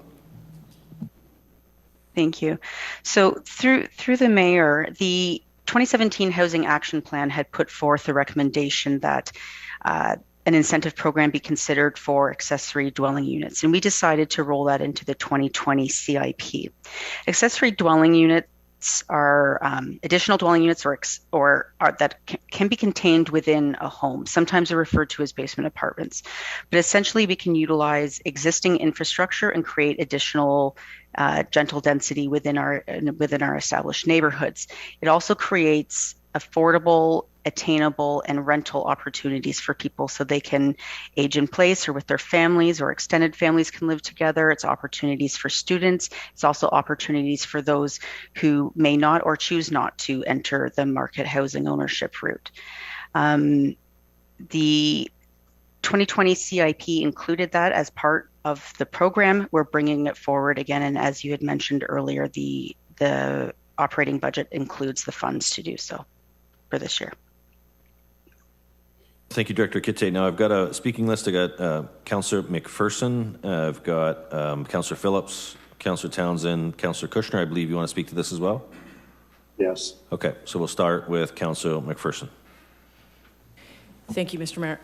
Through you, the question I have is around, first, I'm very supportive of ADUs. I think they will be very, very helpful moving forward. But the questions I have are around the requirements or the process for obtaining a grant. It's currently written up as it's a first come, first serve basis. And after spending some time on the Committee of Adjustments, I guess my concern that stems from that is having the grant be specifically for people who are creating the unit either as a aging in place opportunity or they're using it as a way to supplement their mortgage income. So the criteria around the eligibility of it is there, can we implement a point system as opposed to just a first come, first served basis that might be more appealing to, say, an investor property? Because you wouldn't want to, I don't want to see the investment, investors coming in and creating these units and then renting out both of them. Hope that makes sense. Yep. I'll turn it over to Director Kitte and she can sort of navigate through her staff because I think her staff are working on some of these descriptions. Maybe I can jump in here. Through the mayor to the councillor. So the ADUs are always, and the grant for the ADUs, it was always intended to create more rental units. It was not intended to specify who was creating the rental units, who could live in the rental units, or to give any more of that kind of detailed eligibility criteria. It gets a little tricky if we're heading into eligibility criteria for, let's say, affordability. It's difficult for us how to ensure that it remains affordable through a simple grant. Through a tax incentive, we can check it every year, and if it's not affordable, we don't give you your yearly rebate. That gets very tricky with a simple grant where we give you, let's say, $5,000 or $10,000, and then 5 years later, let's say it's not affordable, we can't just pull back that grant. So it's very difficult to enforce that legally. And then on the side of if it's somebody aging in place, then you're headed toward trying to zone and dictate through planning who lives where. And that's where the Human Rights Act does not allow for you to head into that direction of kind of regulation.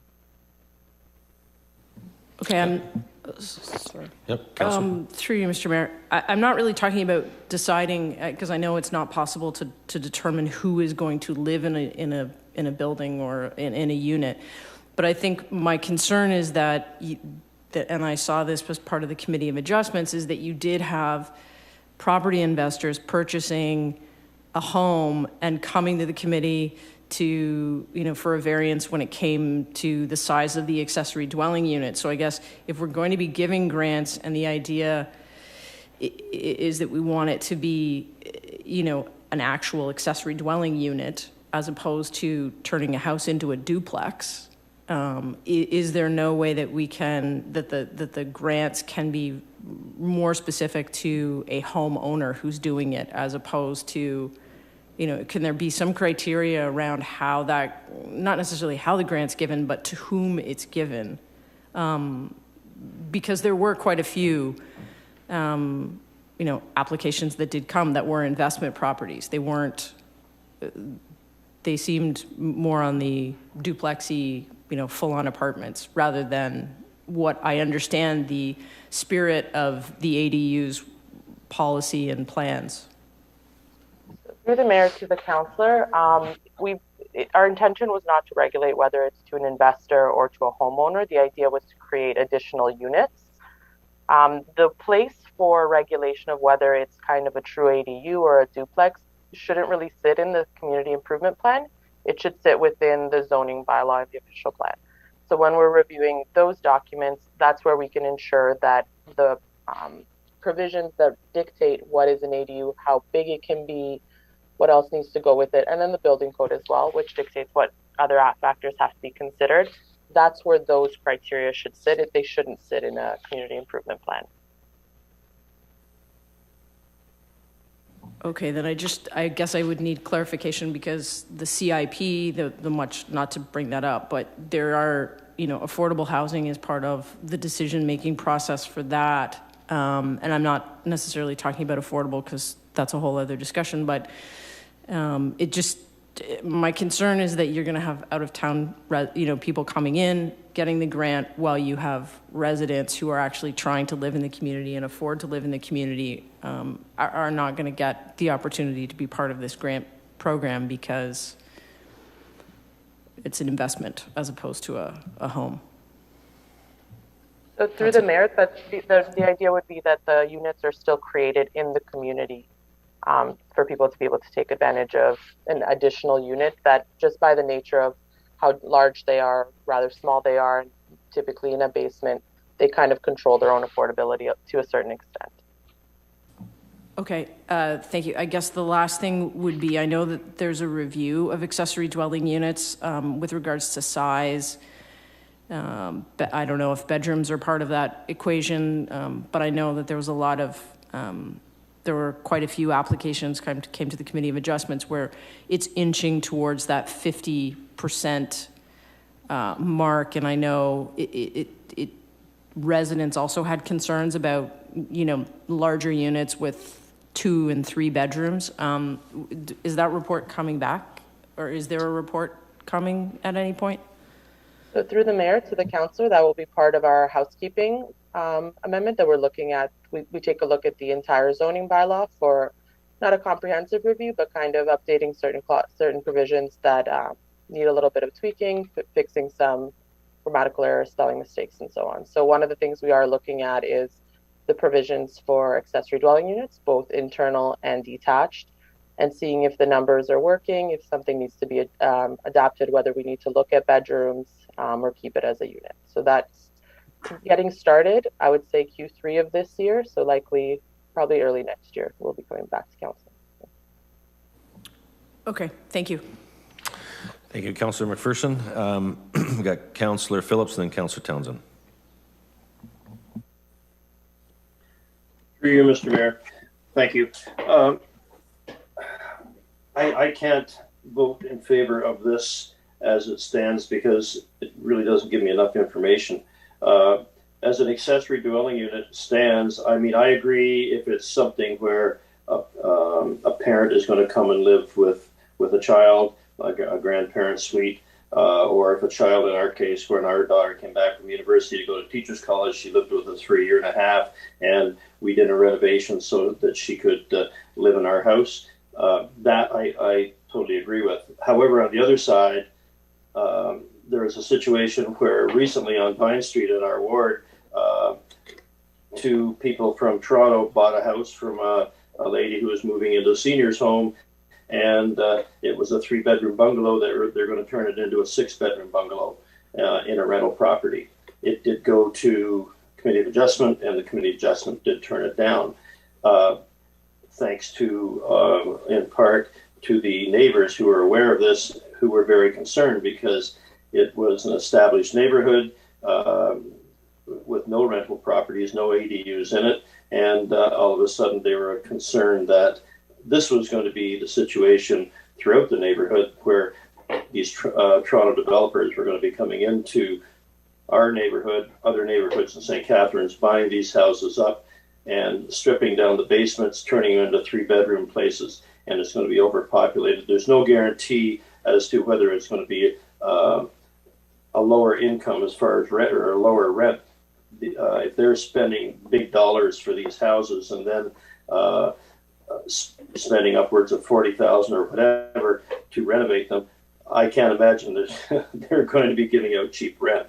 I definitely do not support paying upwards of $20,000 to these people for what they want to do in turning these regular houses into, if you want, a top and bottom duplex with minimal parking, perhaps, and so you can have more parking on the street. So I can't support this in any way. Thank you, Councillor Phillips. Councillor Townsend, then Councillor Kushner. Thank you, Mr. Mayor. Through you, I believe, to the Director of Planning. How many other Ontario cities, municipalities have these types of similar programs? And further to that, how successful have they been in creating a long-term affordable solution? Through the mayor to the councillor, I don't have the numbers on hand right now of how many other municipalities offer an accessory dwelling unit program. If one of my colleagues are aware, then they can certainly jump in. I will say that the province has been very explicit in their changes to legislation that municipalities must allow accessory dwelling units in their communities. This is not a local decision anymore. It's a provincial decision to help with the housing crisis as well as to provide rental opportunities. Thank you. And just to understand, there are other municipalities who have similar programs in order to encourage and incentivize people to add ADUs into their current homes. Is that correct? I may have to defer that to one of the authors of the CIP. Through the councillor, if you can give me about 5 minutes, I can take a look at some of our comparator stats that we pulled while we were creating the CIP. Okay, that's perfect, because I do have another question. I guess it's just understanding, when the applications do, through the mayor, when the applications do come through, just to understand how staff will be looking at applications as opposed to just having, say, someone turning their basement into an Airbnb, for example. How do we avoid that? How will staff be incentivizing and choosing these applications to ensure that, say, maybe these individuals come off of the Niagara Regional Housing List? I'm just trying to get my head around that. Through the mayor to the councillor, currently we don't have that criteria. It's just the creation of the ADUs. Part of it was to encourage legalization of these units, because a lot of the concerns that we've seen over the years are illegal basement apartments that are being rented out, and then you run into life safety concerns. So currently there is no kind of scoring criteria that goes with it. Again, we do have that concern about how we would enforce that years after you've given the grant. When there's a change of ownership, what happens if they don't abide by what our requirements are? Through the mayor, I guess my question would be to understand if, similar to what we heard tonight, if, say, these applications would include a story explaining what the unit would be used for, is that something that council, again, I don't want to add a crazy amount of work to the staff, because I know how heavily worked they are now, but is that something that would potentially work, where we can have some type of grading system, understanding kind of what the unit would be used for? Through the mayor to the councillor, that too would be an amendment to the CIP as approved. You can come up with scoring criteria. Again, I would caution about what legal recourse there is for us if they don't follow through. So if somebody tells you, I'm creating this for my aging parents, they're going to live there, we give them the grant, and then they rent it out a year later to somebody else. What do we do at that point? That's the concern that we ran into when we were developing the program. Okay, thank you for that. And if you don't mind, if you can share when you get a moment the other municipalities who are doing this. I can't make a referral here, but I would like some further information as to how we rank these applications to ensure that we're not just having individuals renovate their garages or basements and turning them into Airbnbs. So I hope that is something we can consider. So, sorry, councillor, I do have, through the mayor, we do have the information. So the County of Simcoe, County of Lennox, Addington, City of Kingston, Region of Peel, Town of St. Mary's, the Town of Blue Mountains, they have programs through their CIP for accessory dwelling units. Some are forgivable loans, some are simple grants. Thank you for that. Blue Mountain's an interesting one. Thank you for that information. Thank you, Councillor Townsend. Councillor Kushner. Thank you, Mr. Mayor. I support the concept of the accessory dwelling units, but for the public, what's the distinction between an accessory dwelling unit, student housing, and a second residential unit, a duplex? Through the chair to the councillor, there's a variety of different things that are happening there. So two of those items that you brought up are matters of built form. The third is essentially people zoning. So whether it's students, members of the public, members of family, there's no way that the city can regulate who lives where. It's a matter of human rights. Right. So student housing is something that's referred to because it's usually students who are living in accessory dwelling units or rental housing that is in proximity to a post-secondary institution, but we do not define or refer to items as student housing. An accessory dwelling unit is a unit that's accessory to a principal use. That's how it's defined in the bylaw, and it has certain regulations in terms of parking requirements, and as Councillor McPherson referred to earlier, has a maximum size that's based on a percentage of the overall floor area. A duplex is a 2-unit building where the units are same size, or essentially the same size. So the only difference is the accessory unit is smaller in size. Correct. Could you have 2 accessory units in a home?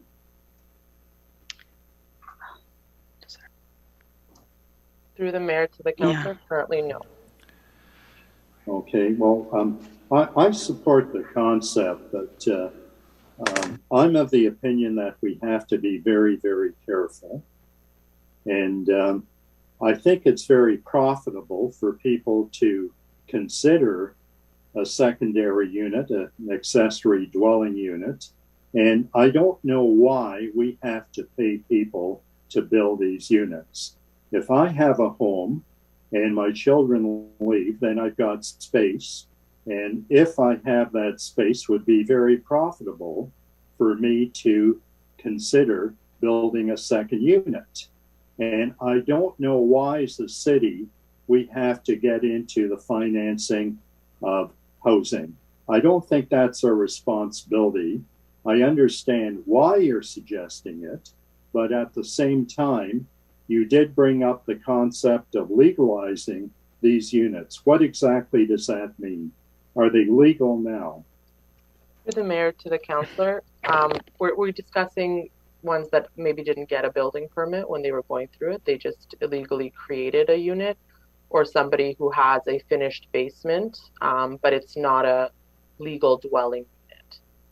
So going from usable, let's say, basement space to a legal dwelling unit. So that has implications for your HVAC system, your fire separation, noise, installation, things like that.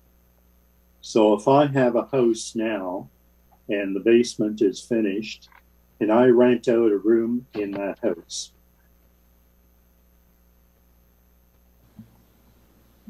Director? Through the mayor to the councillor, you can do that now. I can do that now? I'm sorry, I want to clarify that you said that you could just rent a room out in your house. You could do that now.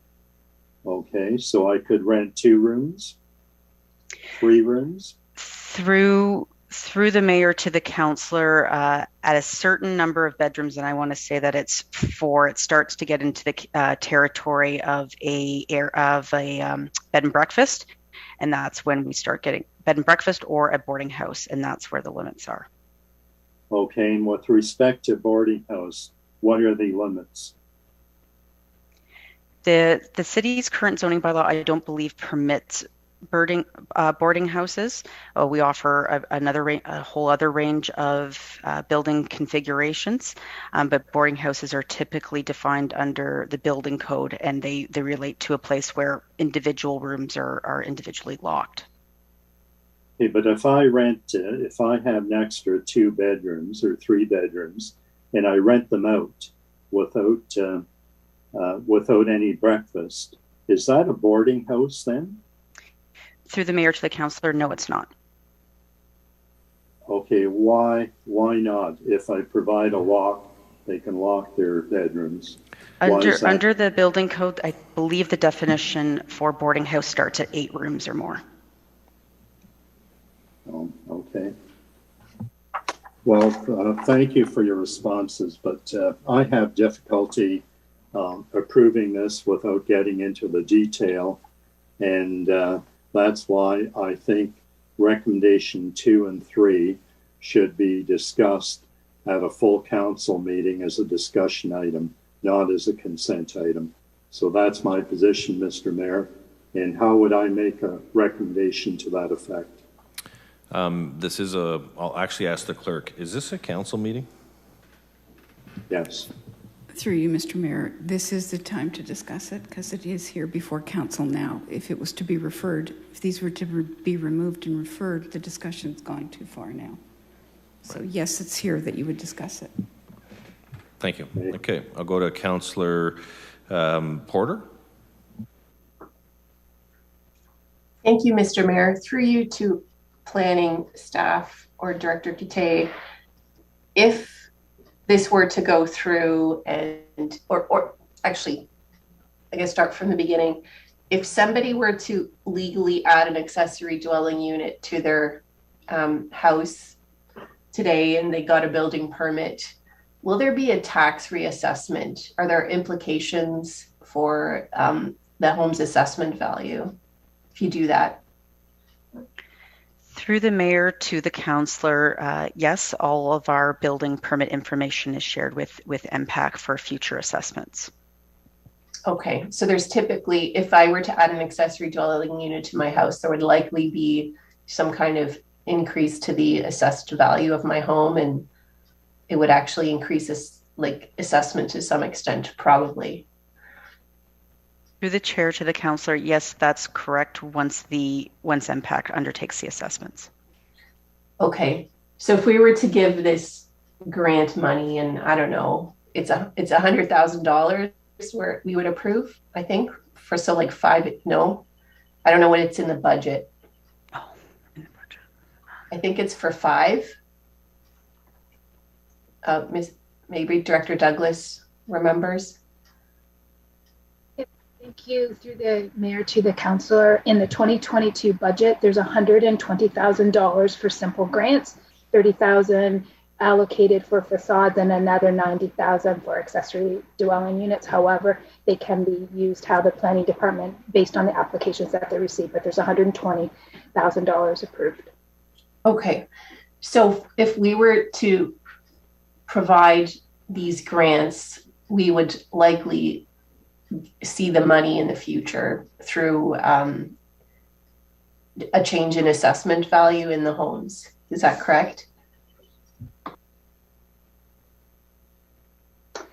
I know you can't tell me the exact numbers, but that's sort of the principle is, you would get something out of it.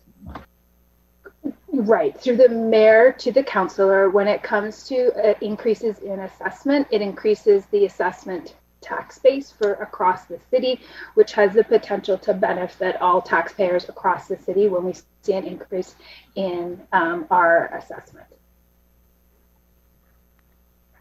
Okay, thank you.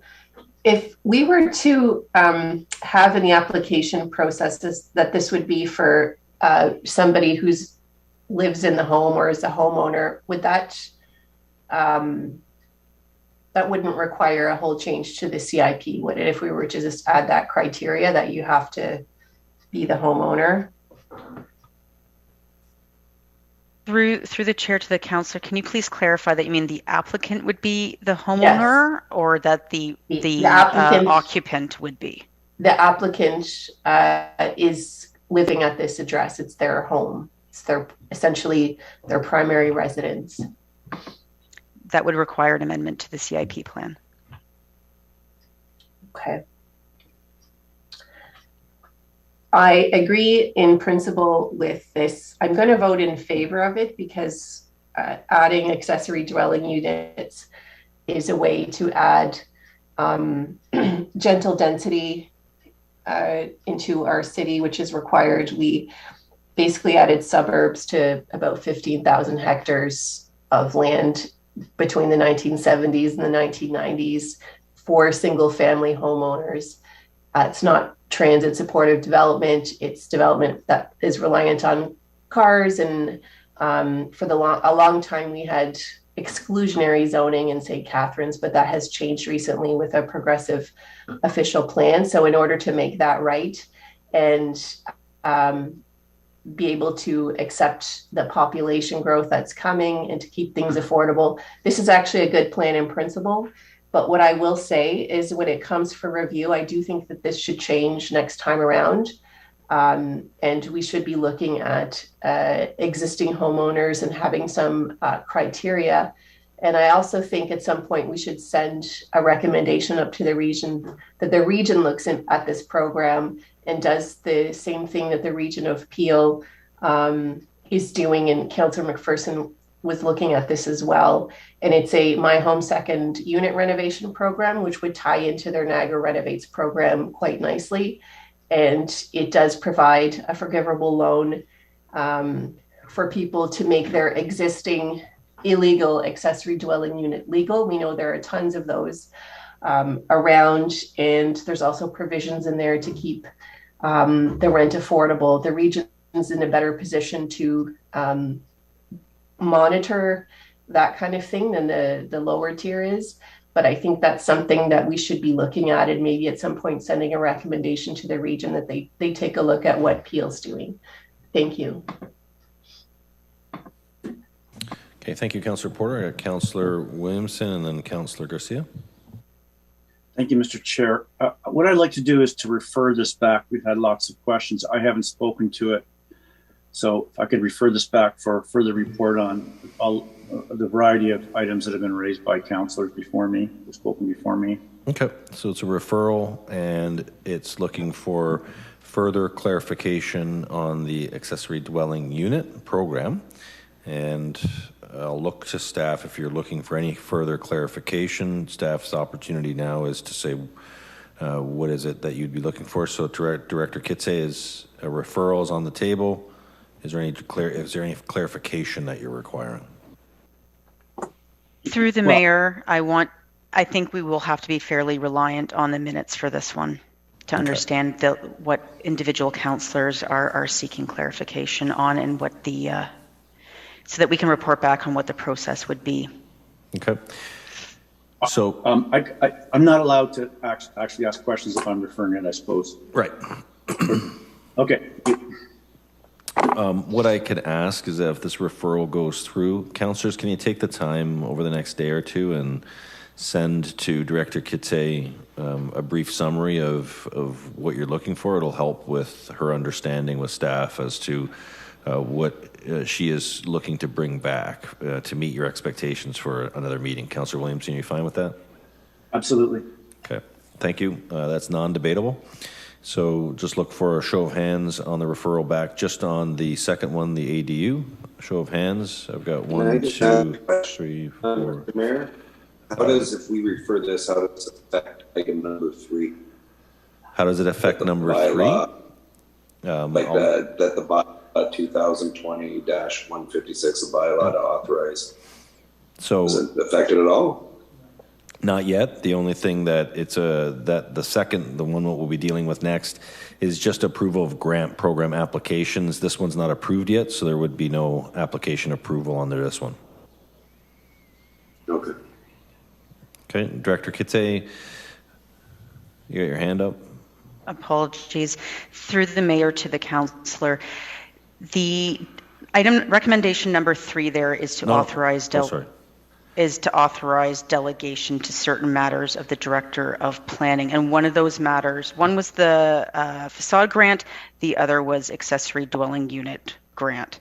So in a way, Councillor Harris is correct that there could be implications for item number 3 as well. And so what we could do there, Director Kitse, is just strike the ADU in the bylaw that would be approved, and then that'll be added to the ADU discussion in a future date. Okay, so we've show of hands, all in favor. I've heard a majority has carried this through. So thank you, council, for this discussion. We do want to get it right, so that's great. The next one is a bylaw delegation, and that's something that was in the report.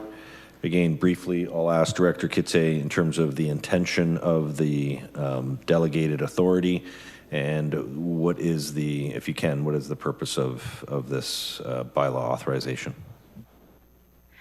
Through the mayor to the councillor, in previous CIPs, facade grants, which are limited to $10,000, that authority was delegated to the Director of Planning. Unfortunately, when we got to Bylaw 2020-156, this was accidentally omitted, so we're just asking to bring it back in. It's essentially a housekeeping item. So it's housekeeping. It doesn't pertain to all the CIP applications. There's a significant portion that still come in front of council for approval. It is really the smaller amounts that we're dealing with, which have traditionally been delegated to the Director of Planning. So, Councillor Kushner, does that answer your concern that you had brought up previously? Yeah. Could you repeat exactly what delegation you're looking for? Director Kitse? Thank you. Through the mayor to the councillor, on beginning on page 12 of the report, there's a section on the delegated approval. So the original intent of the third recommendation was that the delegation bylaw 2020-156 be amended to delegate approval for the facade program to the Director of Planning as it has been in the past. And the second item was that council amend the delegation bylaw to also have the Director of Planning approve the ADU program. Given the referral of the second vote and Councillor Harris's comments, what the third recommendation this evening would only be for the delegation bylaw to be amended for the facade program applications to the Director of Planning as was done under the previous two CIPs. Thank you. In that case, Mr. Mayor, I'm fully supportive. Thank you. Thanks for the clarification. Again, this is a delegated bylaw, so I just want to have a recorded vote. It's been explained very clearly what it is, so I'll turn it over to the clerk for a vote. Through you, Mr. Mayor. Councillor Dodge. Yes. Councillor Garcia. Yes. Councillor Harris. Yes. Councillor Kushner. Yes. Councillor McPherson. Yes. Excuse me. Councillor Miller. Yes. Councillor Phillips. Yes. Councillor Porter. Yes. Councillor Townsend. Yes. Excuse me. Councillor Williamson. Yes. And Mayor Sendzik. Yes. Carried unanimously. All right. And then do we have to do that further? Council direct the solicitor to prepare necessary bylaws, or is that housekeeping? I'll look to the clerk. I don't believe at this time there's a bylaw that's necessary for what we've done tonight. Am I correct? There is, because we would be delegating for the facade improvement. Okay, just So for that piece? Okay. do a show of hands. Then we do a show of hands, please. Further, that council directed, Councillor Miller, moved by Councillor McPherson. All in favor, show of hands. That's carried. Thank you. Okay, we'll go on to motions. We have Councillor Phillips, who has a issue of debentures. Councillor Phillips, turn over the table to you. It's going to be in the screen in front of us. It is a housekeeping motion because every year the city issues debentures. This year it's in the amount of $15 million, and Councillor Phillips, he has put his hand up to move this. Seconded, need a seconder. Councillor Kushner second in this? Yes. Okay. Councillor Phillips, if you just want to briefly, I think you know what it is. Yes.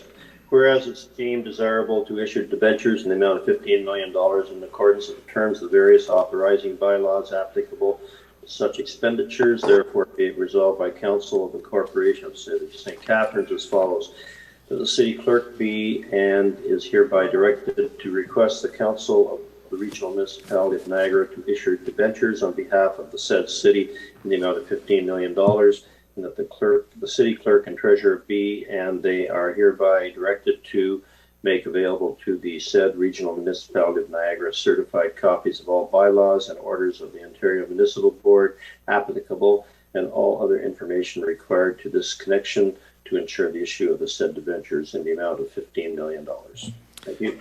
Thank you, Councillor Phillips. Councillor Kushner, do you still have your hand up, or is it for that last discussion?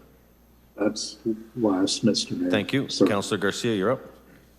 Yes, thank you. Mr. Mayor, through you to, I guess, our treasurer, just out of curiosity, could she comment on what the amount of debentures was that we used we issued last year compared to the 50 million now?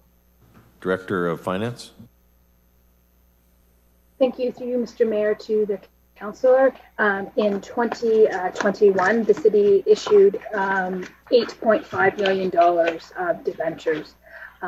Now, with that amount is lower than the $15 million that we are requesting this year. However, with the global pandemic, there was a delay in some of the capital works, and the city does not go out to the receive debentures until our capital works are significantly or fully completed. Thank you. And to you, Mr. Mayor, to the director, does that mean that if we went back to 2020, the amount would have been more comfortable? Through you, Mr. Mayor, to the councillor, yes. In 2020, the city issued $13.44 million. Okay, thank you. Thank you, Councillor. Seeing no other further questions, I'll turn it over to the clerk. Thank you. Through you, Mr. Mayor. Councillor Townsend. Yes. Councillor Porter. Yes. Councillor Dodge. Yes. Councillor Garcia. Yes. Councillor Harris. Yes. Councillor Kushner. Yes. Councillor McPherson. Yes. Councillor Miller. Yes. Councillor Phillips. Yes. Councillor Williamson. Yes. And Mayor Sendzik. Yes. Carried unanimously. Okay, thank you, Council. 10.2, we've got the discussion around planting additional trees. We now have a presenter who is going to present before we discuss Councillor Townsend's motion. I call upon Ms. Della Trojan to speak to the motion that is before Council. Welcome to Council, Ms. Trojan. Thank you, Mayor. My name is Della Trojan, and I live in the north end of St. Catharines, and my home backs onto Walker's Creek. I've been involved with volunteering with the Friends of Walker's Creek for almost 18 years, and am currently the chair. When I heard about Councillor Townsend's motion, I became really interested because this seems to be a very important part of my life, living alongside the Walker's Creek. So I just wanted to start off with saying that, seeing that last week was Earth Week, the simplest thing a person can do to combat climate change is to plant a tree. And this is what Councillor Townsend's motion is all about. Trees cool our planet. We find that quite often along the creek. In 2010 and 2011, we had the accessibility member committee come along Walker's Creek with us for a stroll, and just to see if they could give us some guidance on how we could make these pathways more walkable and more comfortable for people with accessibility issues. One of the concerns that they had was that there was no shade on the paths, and in the summer months that they were unbearable and they wouldn't be able to walk on them. So that was one of our projects, of course, was to start to shade the path, and that's been ongoing for many, many years. 2002 brought the ash borer to Canada, and a few years later, it appeared in our St. Catharines area. This just devastated our area, and we've lost so many trees throughout the parks in St. Catharines, and also along the boulevards in our city too as well.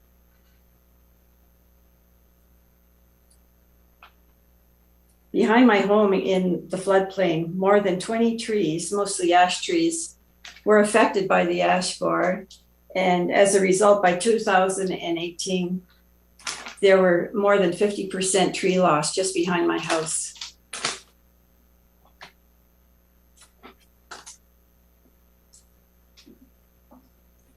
Climate change also has made a big difference in our area too as well, and throughout the world. Sudden rain events, brought flooding, causing erosion along the creek's edge, water washing out, soil causing trees to fall into the creeks. And lately, the violent winds taking our trees down throughout the city. During the upheaval, partnerships between city staff and volunteer groups grew into planting projects throughout the city. When the city wasn't eligible for various fundings, the volunteers groups sometimes were, and this helped with the cost of different projects that we had. Partnerships with the Conservation Authority, Landcare Niagara, Niagara Restoration Council also brought funding through TD environmental grants, Niagara Community Foundation, Aviva, and more.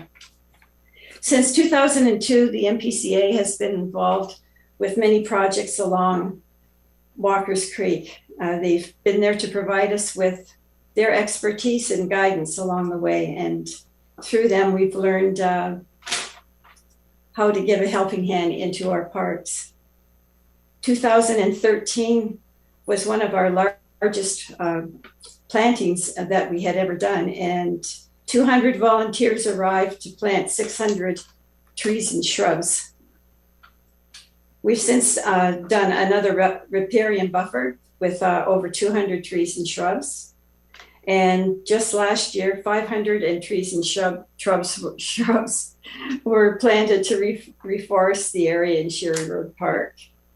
One thing that I've noticed just returning every once in a while to check up on these areas is that I walk away thinking to myself, I could have planted double what we originally did. And this is what normally happens. So just something I wanted to mention is that when I first read this project, I'm sure that there were a few questions that would come up. And 3 questions came up to me is, where are you going to plant 100,000 trees? And do we really have enough space for it? So when you consider what has happened throughout the years with the ash borer and losing so many ash trees throughout our area, and then also consider the development that has occurred and different areas where we might be able to consider using our horticultural plan that has come out recently. We could look at reforesting some more areas as well as naturalizing. This would be a perfect spot in Cindy Park at Lakeshore Road where a new development is being planned. The planting and naturalizing in this area of trees would act as a buffer between the border of the new development and Walker's Creek. I think this would be more beneficial, just as beneficial for the new development as it would be for the trail walkers along the creek.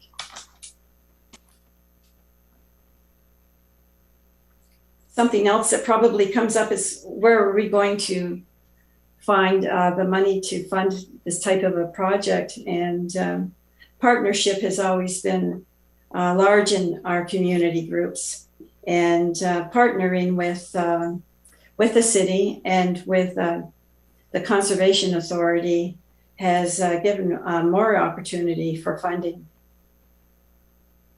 So this could give us a little bit of a buffer when it comes to costing out something like this. A review of memorial tree programs to make it more appealing could be considered, and something could be done in that type of a manner where some of the parks in St. Catharines, bordering some of the different residents, could look to see as something like a memorial tree pocket. Quite often people walk through the trails, and they have considered the memorial trees, and I thought that this might be an option that we could look at, would be to create a little haven that could be naturalized and a little pocket and have like a memorial garden. Who's going to plant these trees? Through partnership with the community, volunteer groups would be the people that would be helping out. And they would be eligible to do many of the smaller projects just on their own. But the larger projects, as we've seen in the last few years, has been a great help with partnership.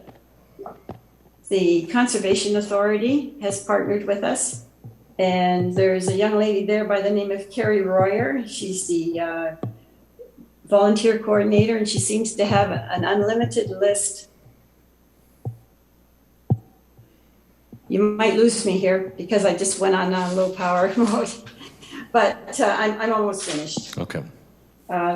Anyways, Carrie Royer is a volunteer coordinator at the Niagara Peninsula Conservation Authority. She seems to have an unlimited list of volunteers that she can draw through across Niagara.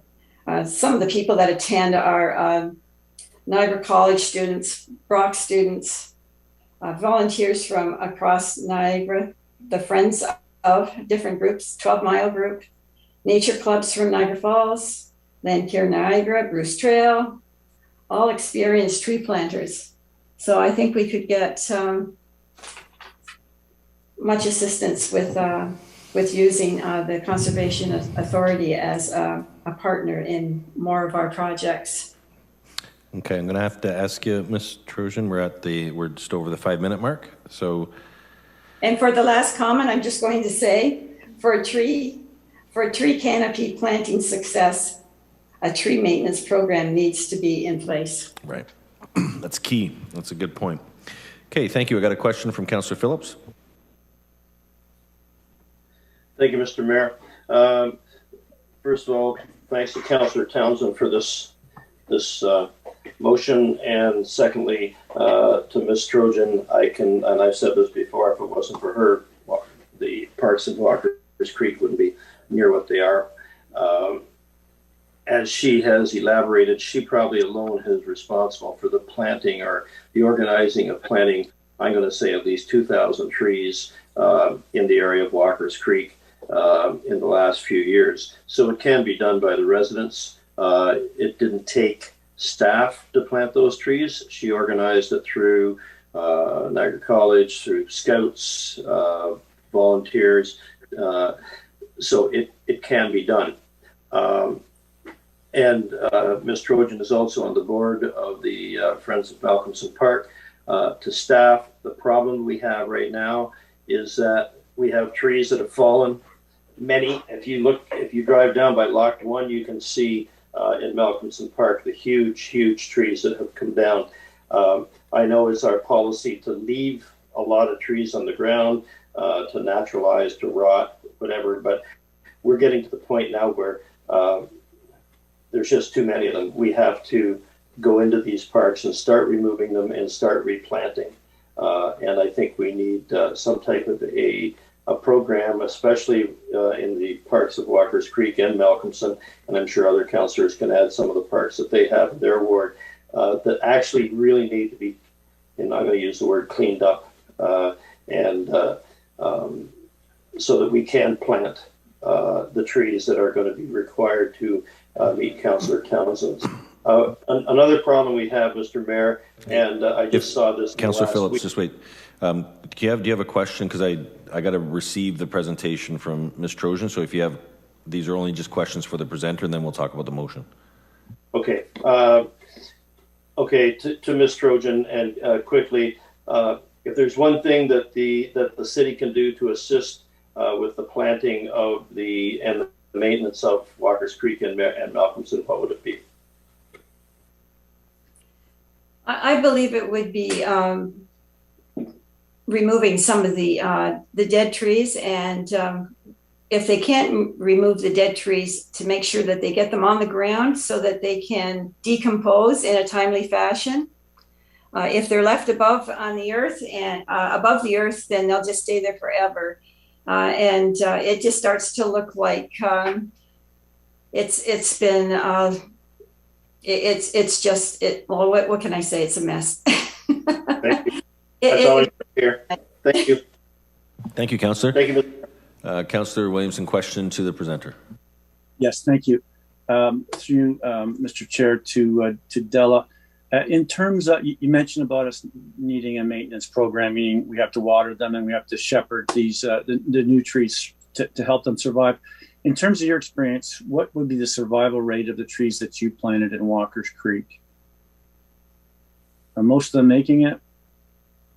I would say maybe over 50%. It's unfortunate, but what happens is that the trees are planted and people walk away. And if they aren't maintained, they're, oh, shoot. We can still hear you. It's okay. Oh, can you? Oh, yeah. That's great. Okay. Well, I'll just say if, Bruce, can you say that again?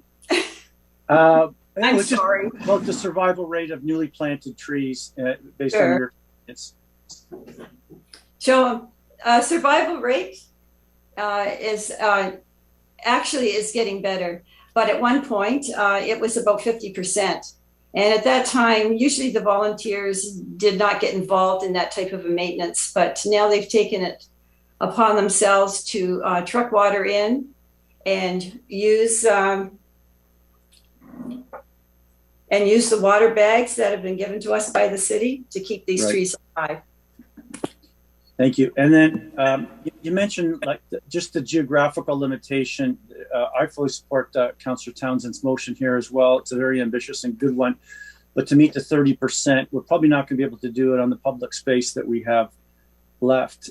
We do have a tree giveaway, and we try to get as many boulevard trees planted. But in the suburban North End, there's lots of, I think, space in backyards and other locations. Do you have any thoughts on how we might encourage more trees to be planted on private property? I think you could start with developers. I think there should be some kind of direction with them.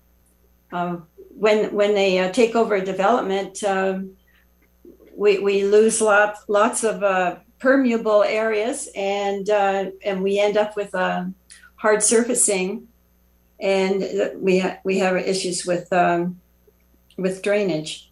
Putting a 5-foot emerald cedar on in a property that has a backyard that's about 8 feet wide and long, or similar to that, a 5-foot emerald cedar doesn't last very long, and usually about 10 years later, within 10 years, they'd be cutting something like that down because there's no room in such a small area like that.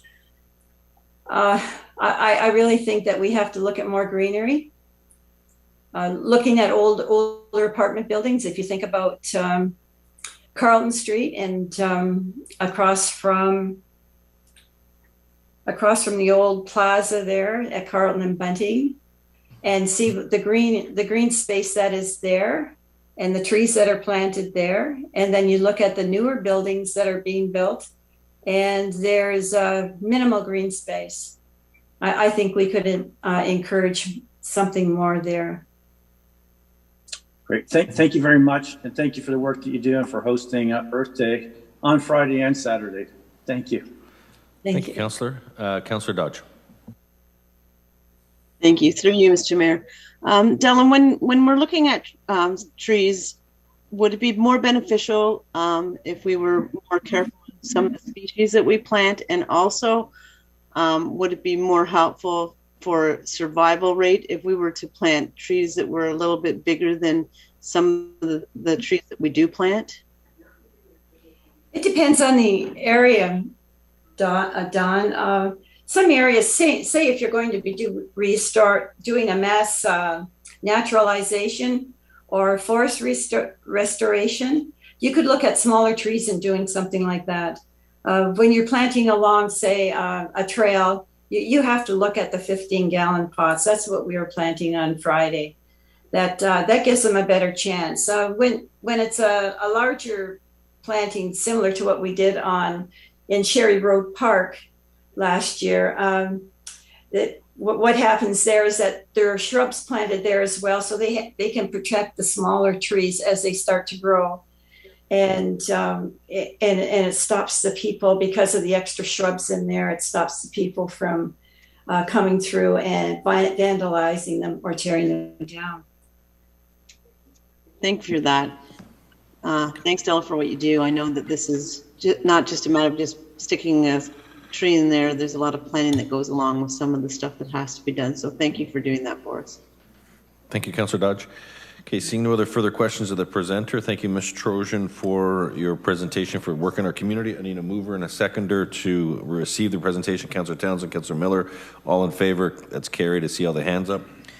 So now we go to the motion, and you've got the motion in front of us, I believe, so that we're going to speak to the entire motion. Councillor Townsend, there was a couple of amendments that were brought forward in consultation with yourself. I believe they're friendly amendments. They are friendly, and I'll just quickly, if I may, just sum up. The ask is, as the federal government has pledged to plant 2 billion trees by 2030, it's a challenge to our city to increase our tree canopy by 30%. The 100,000 over 10 years is an ambitious goal, but it's definitely one that's certainly achievable in our community. As we've seen, climate change does become and has been, continues to be an impact on our tree canopy. The most recent windstorm, we've seen that. It's been a prime example, and we have a role to play to combat climate change. It'd be important, I think, to see trees, as we've heard tonight, more trees in the Walkers Creek area, Nicholson Trail, Malcolmson Eco Park, John Page Park, Burgoyne Woods, Lancaster, the Bunting Road corridor, as we continue to green our communities. I think it's important to continue to be the Garden City and plant more trees. And I quickly do want to thank Ms. Trojan for coming here tonight. I did have a very educational walk through Walkers Creek a few weeks ago, and her educational tour was phenomenal, and the work that she's put in was very apparent.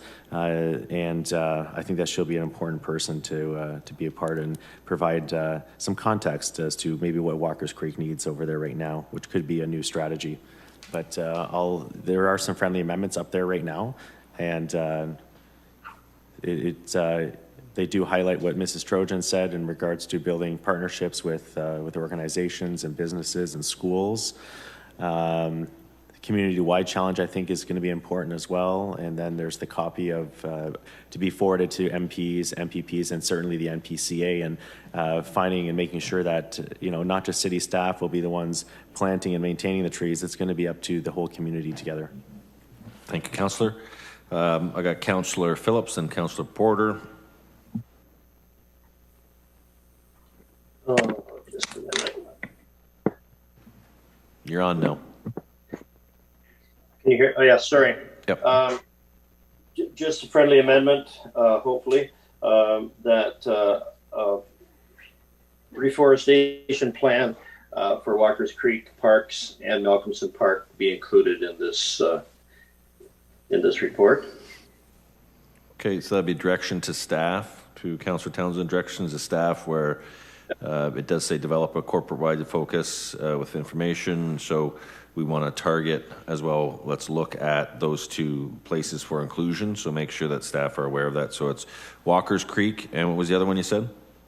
Malcolmson? Malcolmson Park. Okay. And also, Mr. Mayor, and I don't know if we can do this, I'll ask Director Kate, that as part of of permitting to developers, that a tree maintenance plan be part of it, because this week, for example, on Lakeshore Road, a house was demolished and there was 4 trees in the corner of the lot. I can't imagine, and they were very mature, really nice looking trees, healthy. They were cut down. I can't imagine why it wouldn't have impacted the construction of the house. Can we, as part of a building permit, include a tree maintenance plan? Through the chair to the councillor, through developments that require agreements, like development agreements, site plan agreements, or subdivision agreements, we can we can always approve, we always do approve landscape plans that include a matrix of what tree and plant materials are going to be installed, the locations, sizes, and we take securities for those. However, once those projects are assumed or they're turned over to the Chondro Corporation or the new property owner, we don't have, and once we've signed off on those documents, we don't have the authority to go forward and require some type of a tree management plan. So, I mean, it's okay to have a nice landscape plan. They're very pretty. However, to plant a tree that's 8 feet high or 10 trees that are 8 feet high and replace 6 trees that are 50 feet high, environmentally, that's just not, it doesn't make sense. So what you're saying is we can't tell a developer when we go in there, yes, we can approve your plan, however, those trees have to stay. Through the chair to the councillor, if it's something that goes back to, say, a condo corporation or is a multi-development and it's part of a site plan agreement, then it's captured in the agreement that the trees are to be in certain locations and of certain types, and that is part of the agreement that is registered on title of the property for perpetuity. Where it becomes more difficult is for things like plans of subdivision or lot creation, where it's a single homeowner who doesn't. We don't have that long-standing ability to enforce that the landscape plan be continuous, and that's where a private tree bylaw would come into effect to look at something like that. But we can do it for site plan agreements. Once it goes to a private landowner, it's for, like, say, single lots. It's much more difficult. Thank you. Way back when, Mr. Mayor, Councillor Elliott and I worked on a committee, and there was going to be a private tree bylaw. There was a very interesting discussion. It almost led to a fight down at the Coronis Aquatic Center one night. I don't know where that bylaw ever went. I don't know if Director Smith knows if there's anything on the books that is being worked on in that respect. So I'll ask you, Councillor, if you can either under reports or in a separate email to Director Smith, because we're just trying to deal with the motion, which has a staff report coming back. I'll ask for that report when the time comes. Thank you. Councillor Porter?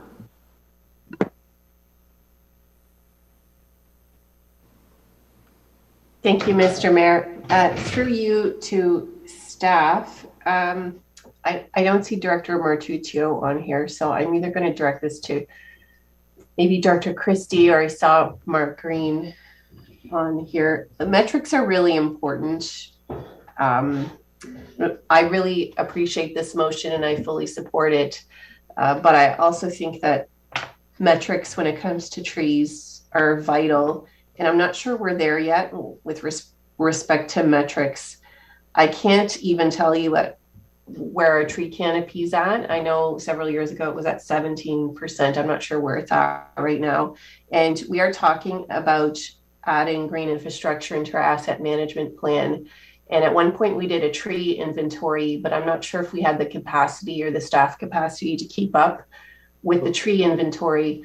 And so in order to meet like ambitious goals and then get into having real budget discussions related to increasing our tree canopy and monitoring it and making sure we're getting up to 30% or understanding how much budget we'd have to add, we need to have metrics. So this is a question to staff. Where are we at with putting some metrics in place for green infrastructure?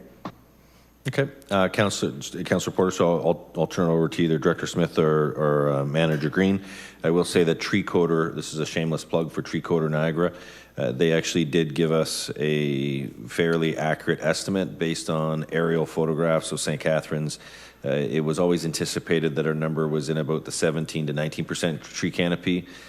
Prior to COVID, it was in the 23 to 24% range actual, because they were able to actually use the aerial drones to go across the city and map out where the what our true canopy would be. So We could probably try and get an update from them as part of this as well to see what what we've been able to achieve or not over the last 2 years. So I'll turn it over to either Director Smith or Manager Green on the metrics. Through you, Mr. Mayor, that is the last number that we have, is that last update that you just referenced, but we can work to try to get a more recent number that will reflect where we're at now. Okay.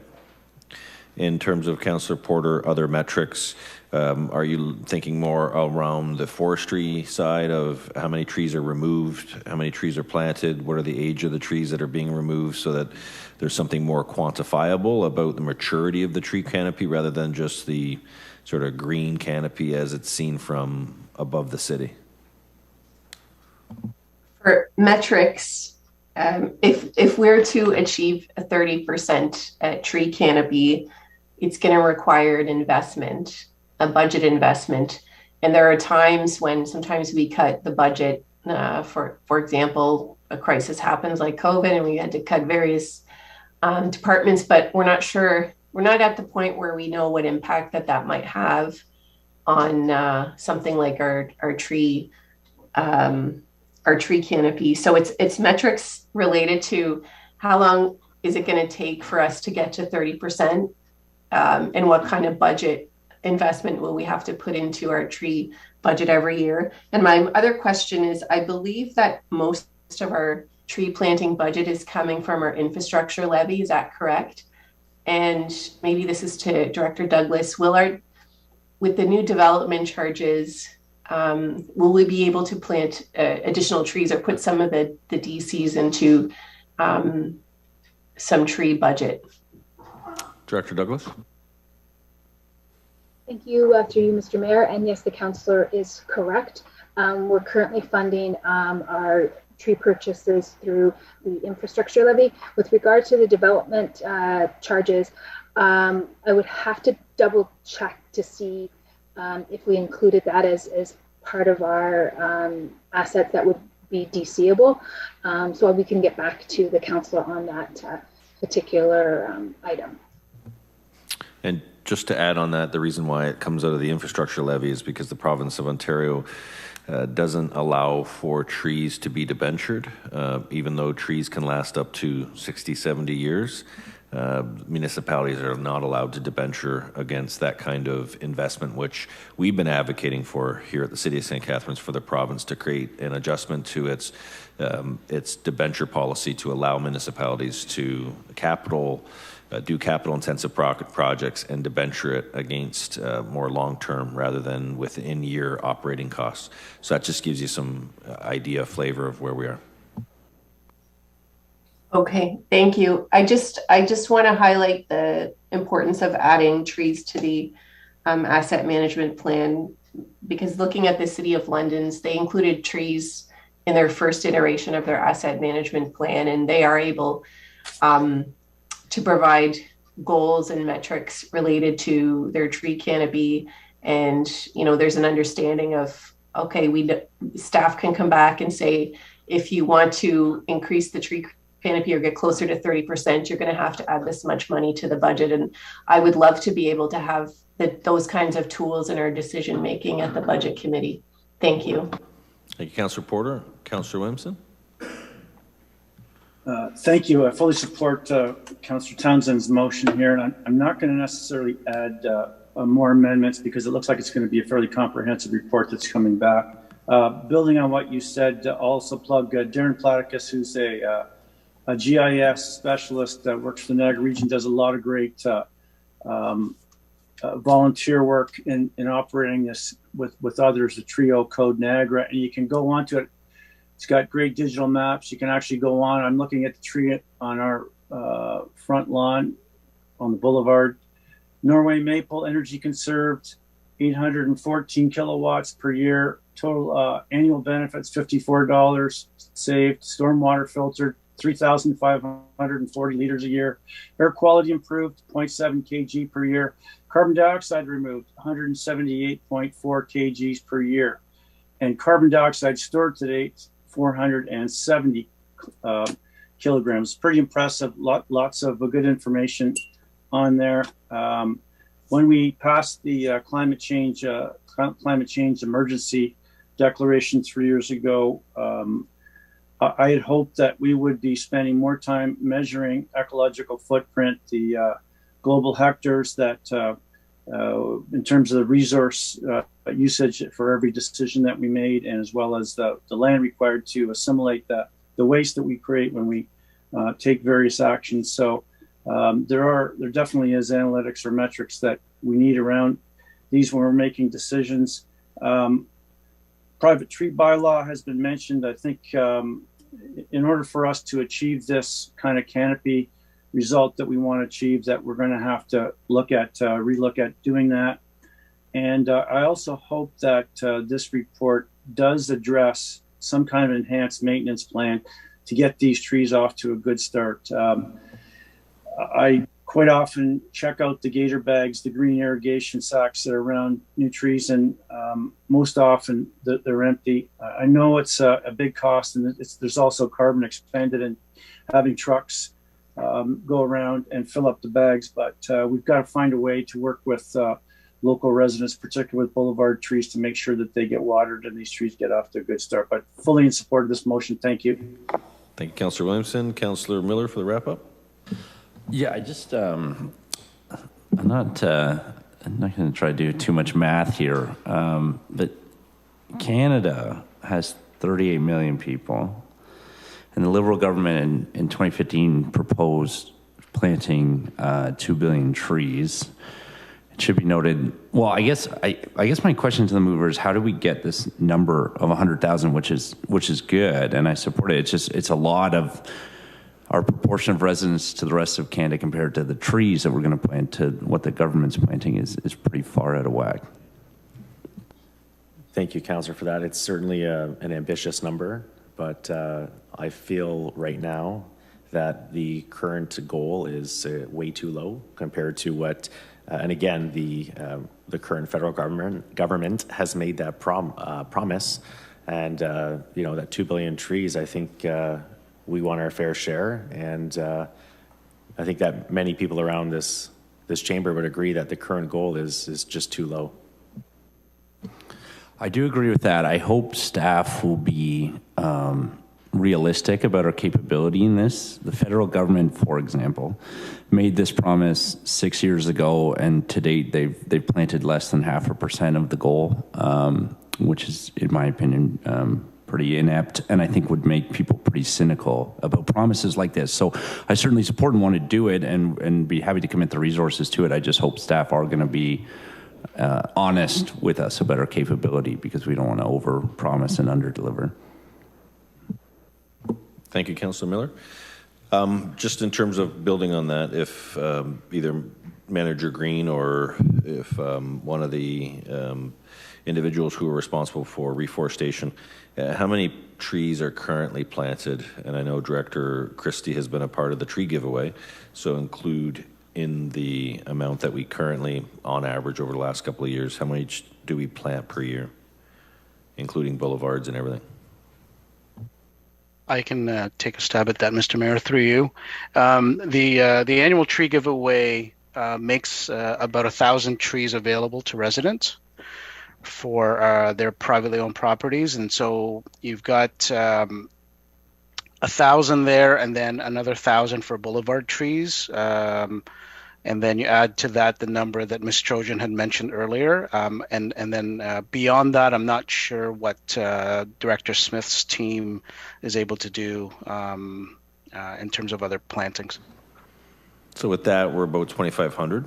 So if you start to look at the math, so this is 10,000 over 100,000 over 10 years. So you're doing 10,000 a year. So that's where you start to look at what is the delta there.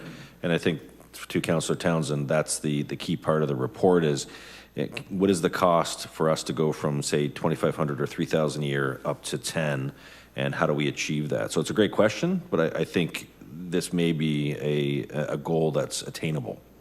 And so just leave it at that. Okay, Councillor Townsend, the motion is on the floor, seconded Councillor Miller. And I'll look to the clerk to call the question. Thank you. Through you, Mr. Mayor. Councillor Miller. Hardy, yes. Councillor Townsend. Yes. Councillor Garcia. Strong yes. Councillor Kushner. Yes. Councillor Harris.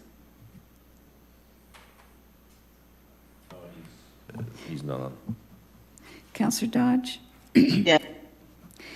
Councillor McPherson. Yes. Councillor Phillips. Yes. Councillor Porter. Yes. Councillor Williamson. Yes. And Mayor Sendzik. Yes. And that's carried. Okay, I'm just going to turn over the mic. So Councillor Townsend, Deputy Mayor, you can stay there and you use that mic. You'll assume the position as there's a motion on the floor that I have brought forward, and I think it's Councillor Porter is seconding the motion. And so we've got a mover and a seconder. Just in terms of the motion itself, so it is asking staff to come back as part of the budget process to create a position here at the City of St. Catharines that is an Indigenous Relations Advisor in working with the Niagara Region Native Centre and in collaboration in terms of developing a job description and then a potential work plan, and that the funding be in a position to be included in the 2023 annual operating budget. This does come from the efforts that we've done as a City Council here, our efforts related to diversity, equity, and inclusion. It's also related to the Memorandum of Understanding we've signed with the Niagara Region Native Centre in 2018, of which a lot of work has continued to be put into that Memorandum of Understanding that has provided a foundation to explore future opportunities for collaboration, education, cross-cultural exchange for city staff, many of which have been taking place currently, as well for elected officials, advisory committees, and a broader community. We have a strong First Nations history here in our community, and it's an important part of our cultural fabric, heritage, and future. And as well, when we think about the call to action for the Truth and Reconciliation Commission, this is a key part of bringing that to life and living the truth and reconciliation as we move forward on this path together. And so we've committed to creating awareness and further amplifying voices. And if I can just add ever so briefly, the reason for this motion as well is I do know that staff are working on a number of different initiatives. I know Director Christie and his parks team are looking at Indigenous gardens, medicine-focused gardens, planting native species of trees. And there's many times where having an Indigenous advisor there would help facilitate those discussions. And that's just one part of how an Indigenous Relations Advisor could be a part of our community in terms of the corporate part of the corporation. I've talked to CAO Oaks, and there's a number of different areas that there could be a good connection with this Indigenous Relations Advisor. So I'll leave it at that. And I thank Councillor Porter for the seconding. And I'll turn it over to Councillor Garcia, who's got his hand up. Oh, sorry, to Chair Townsend. I'm just going to step away from the mic. I'll go to Councillor Garcia. Thank you, Mr. Deputy Mayor. Through you, I suppose to the CAO perhaps, obviously a very good initiative. My question is, can this initiative be incorporated under a community relations position altogether, or does it need to be separate from community relations? To the CAO. Thank you, through Deputy Mayor. One of the things that we would look at, as Council's aware, we do have a manager of diversity, equity, and inclusivity, and there's a work plan that's being developed as part of that portfolio. In terms of the Indigenous relations and the relationship we have with the Niagara Native Centre and the MOU, there is merit in having this type of a role incorporated within that work plan. So what we would do is as part of this motion would be to bring that forward under that portfolio for council to consider in the 2023 budget. Councillor Garcia. It's okay, thank you. Any other questions of council? Seeing none, call the question. Oh, sorry, I see Councillor Phillips. Deputy Mayor. Thank you. When the term advisor is a new one to me as far as staff is concerned. Now, this position, is it going to be a staff position? Is it full-time, half-time, or is it someone from the Indigenous community who we are using to advise us, and they would be given an honorarium for doing that? I'm not sure exactly what this position entails. I know this is what I guess we're asking for, but what is the vision?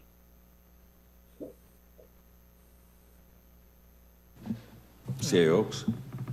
Through Deputy Mayor.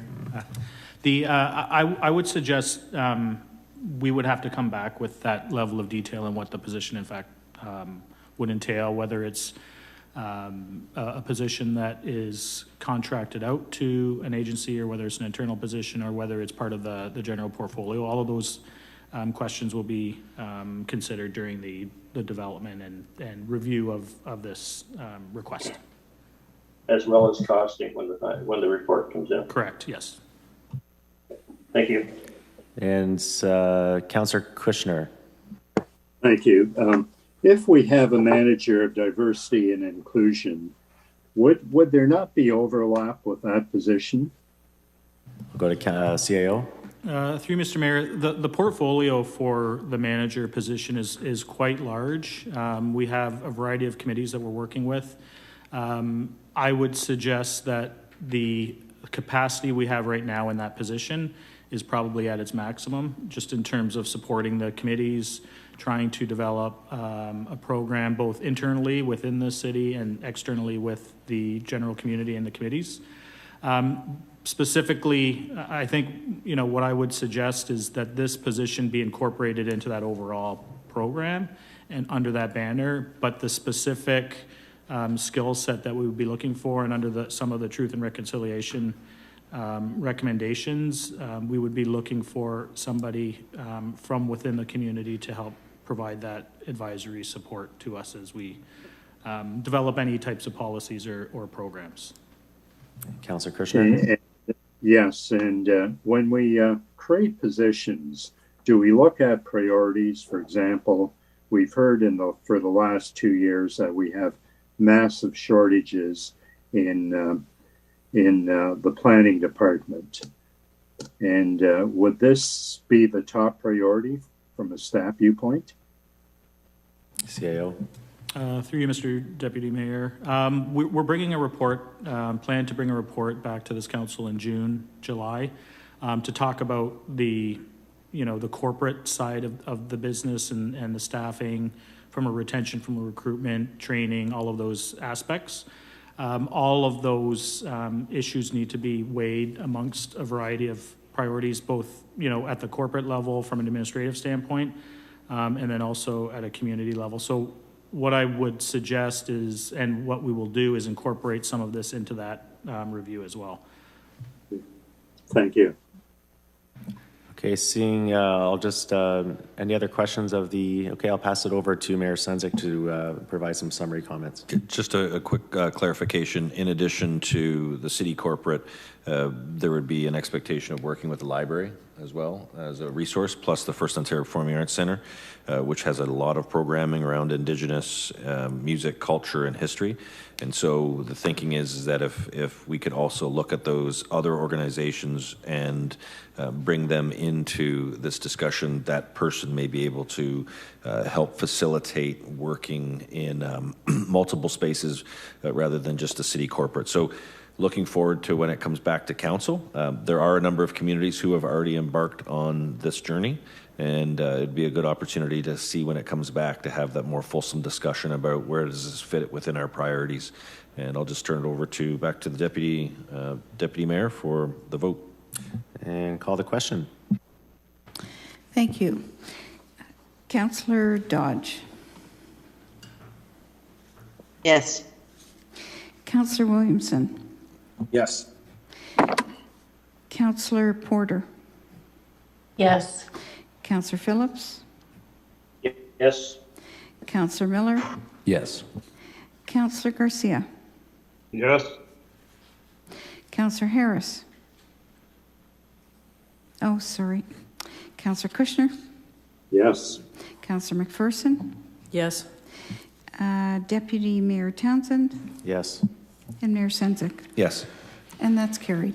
Okay, so we got the report request. Councillor Miller, you're up for housing request. Yeah, I think I did, like I said, I talked to staff a bit today, so I think they understand where I was going with that. But it's basically to update the housing action plan to include, potentially include some new initiatives to incentivize and increase our stock of affordable housing.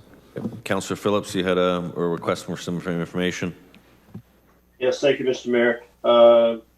Perhaps to Director Smith, just an update on the private tree bylaw, where it is and where it's going. Okay, we'll get that in form of a memorandum to council. Councillor Porter.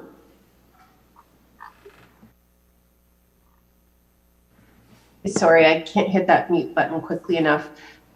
With respect to the request to update the housing action plan, I'm wondering if staff could review a recent report by the Monk School. It's the municipal role in housing. Before they bring that link along, if you can send the link along to staff, I'm sure they can include that in a review. Yes, it just came out this month. Thanks. Thank you. Okay, and then I'll look to the clerk. We've got about 35 outstanding reports on the ORL list, so if you just want to provide some guidance as to what we're going to do over the next number of months. Yes, thank you, Mr. Mayor. Basically, I asked staff to check the ORL, the outstanding reports list. We have 35, and we've just added 2 more. So tonight was the last night to ask for staff reports. So we will be doing our best to bring as many as we can to you prior to the election. And as you know, your procedures say that after the election or during the a lot of them are culled. So we basically get rid of a lot of those reports. So we will be doing our best to prioritize, meet with staff, prioritize what comes next. So thank you. Thank you. Councillor Garcia, do you have something? Yes, some clarification from the clerk, Mr. Mayor. When I first submitted my amendments on the CIP report, I was asking for some reports from staff. And I was told that no, that I could not ask for any report requests or place any more report requests unless I had submitted them by April 20th. Yet we're just approving new report requests right now. To the clerk. Through you, Mr. Mayor. Yes, Councillor, that was my misreading. I expected that they were I had read that we were supposed to have them by the 20th. I didn't get back to you. However, after speaking with planning, what they did tell me is that report that you were asking for would have been impossible to do because of the CIP amendment, that they could not do that. So my apologies for not sending it back to you in writing, but you're correct. I misread that I thought you had to have it by the 20th. So you're correct. Thank you. Thank you, Councillor. Okay, so we've got those report requests, and I'll just motion, show of hands in support of the motion for request. We have minutes to receive from the task force and committee. Council receive and file the minutes of the advisory committees of council. Need a mover and a seconder. Councillor Miller, second by Councillor Townsend. All in favor? Those are carried. There is nothing in closed session. Reading of the bylaws, that the bylaws be listed on council agenda A through U, save and accept bylaw T to be read a first time, considered and passed, and that they be signed and executed by the mayor and city clerk. And I have a motion for this. Councillor Kushner, second by Councillor Dodge. All in favor? And that's carried. And a motion to adjourn so that certain folks who love basketball can go and watch, hopefully, the not the last game of the Raptors tonight. And I'll ask Councillor Miller for the motion, seconded by Councillor Townsend, since they're the ones itching to get out to the basketball game. Yeah, I jinxed the Bills too much, so I won't say too much about it, but the Raptors look good right now. So let's go Raptors. All in favor?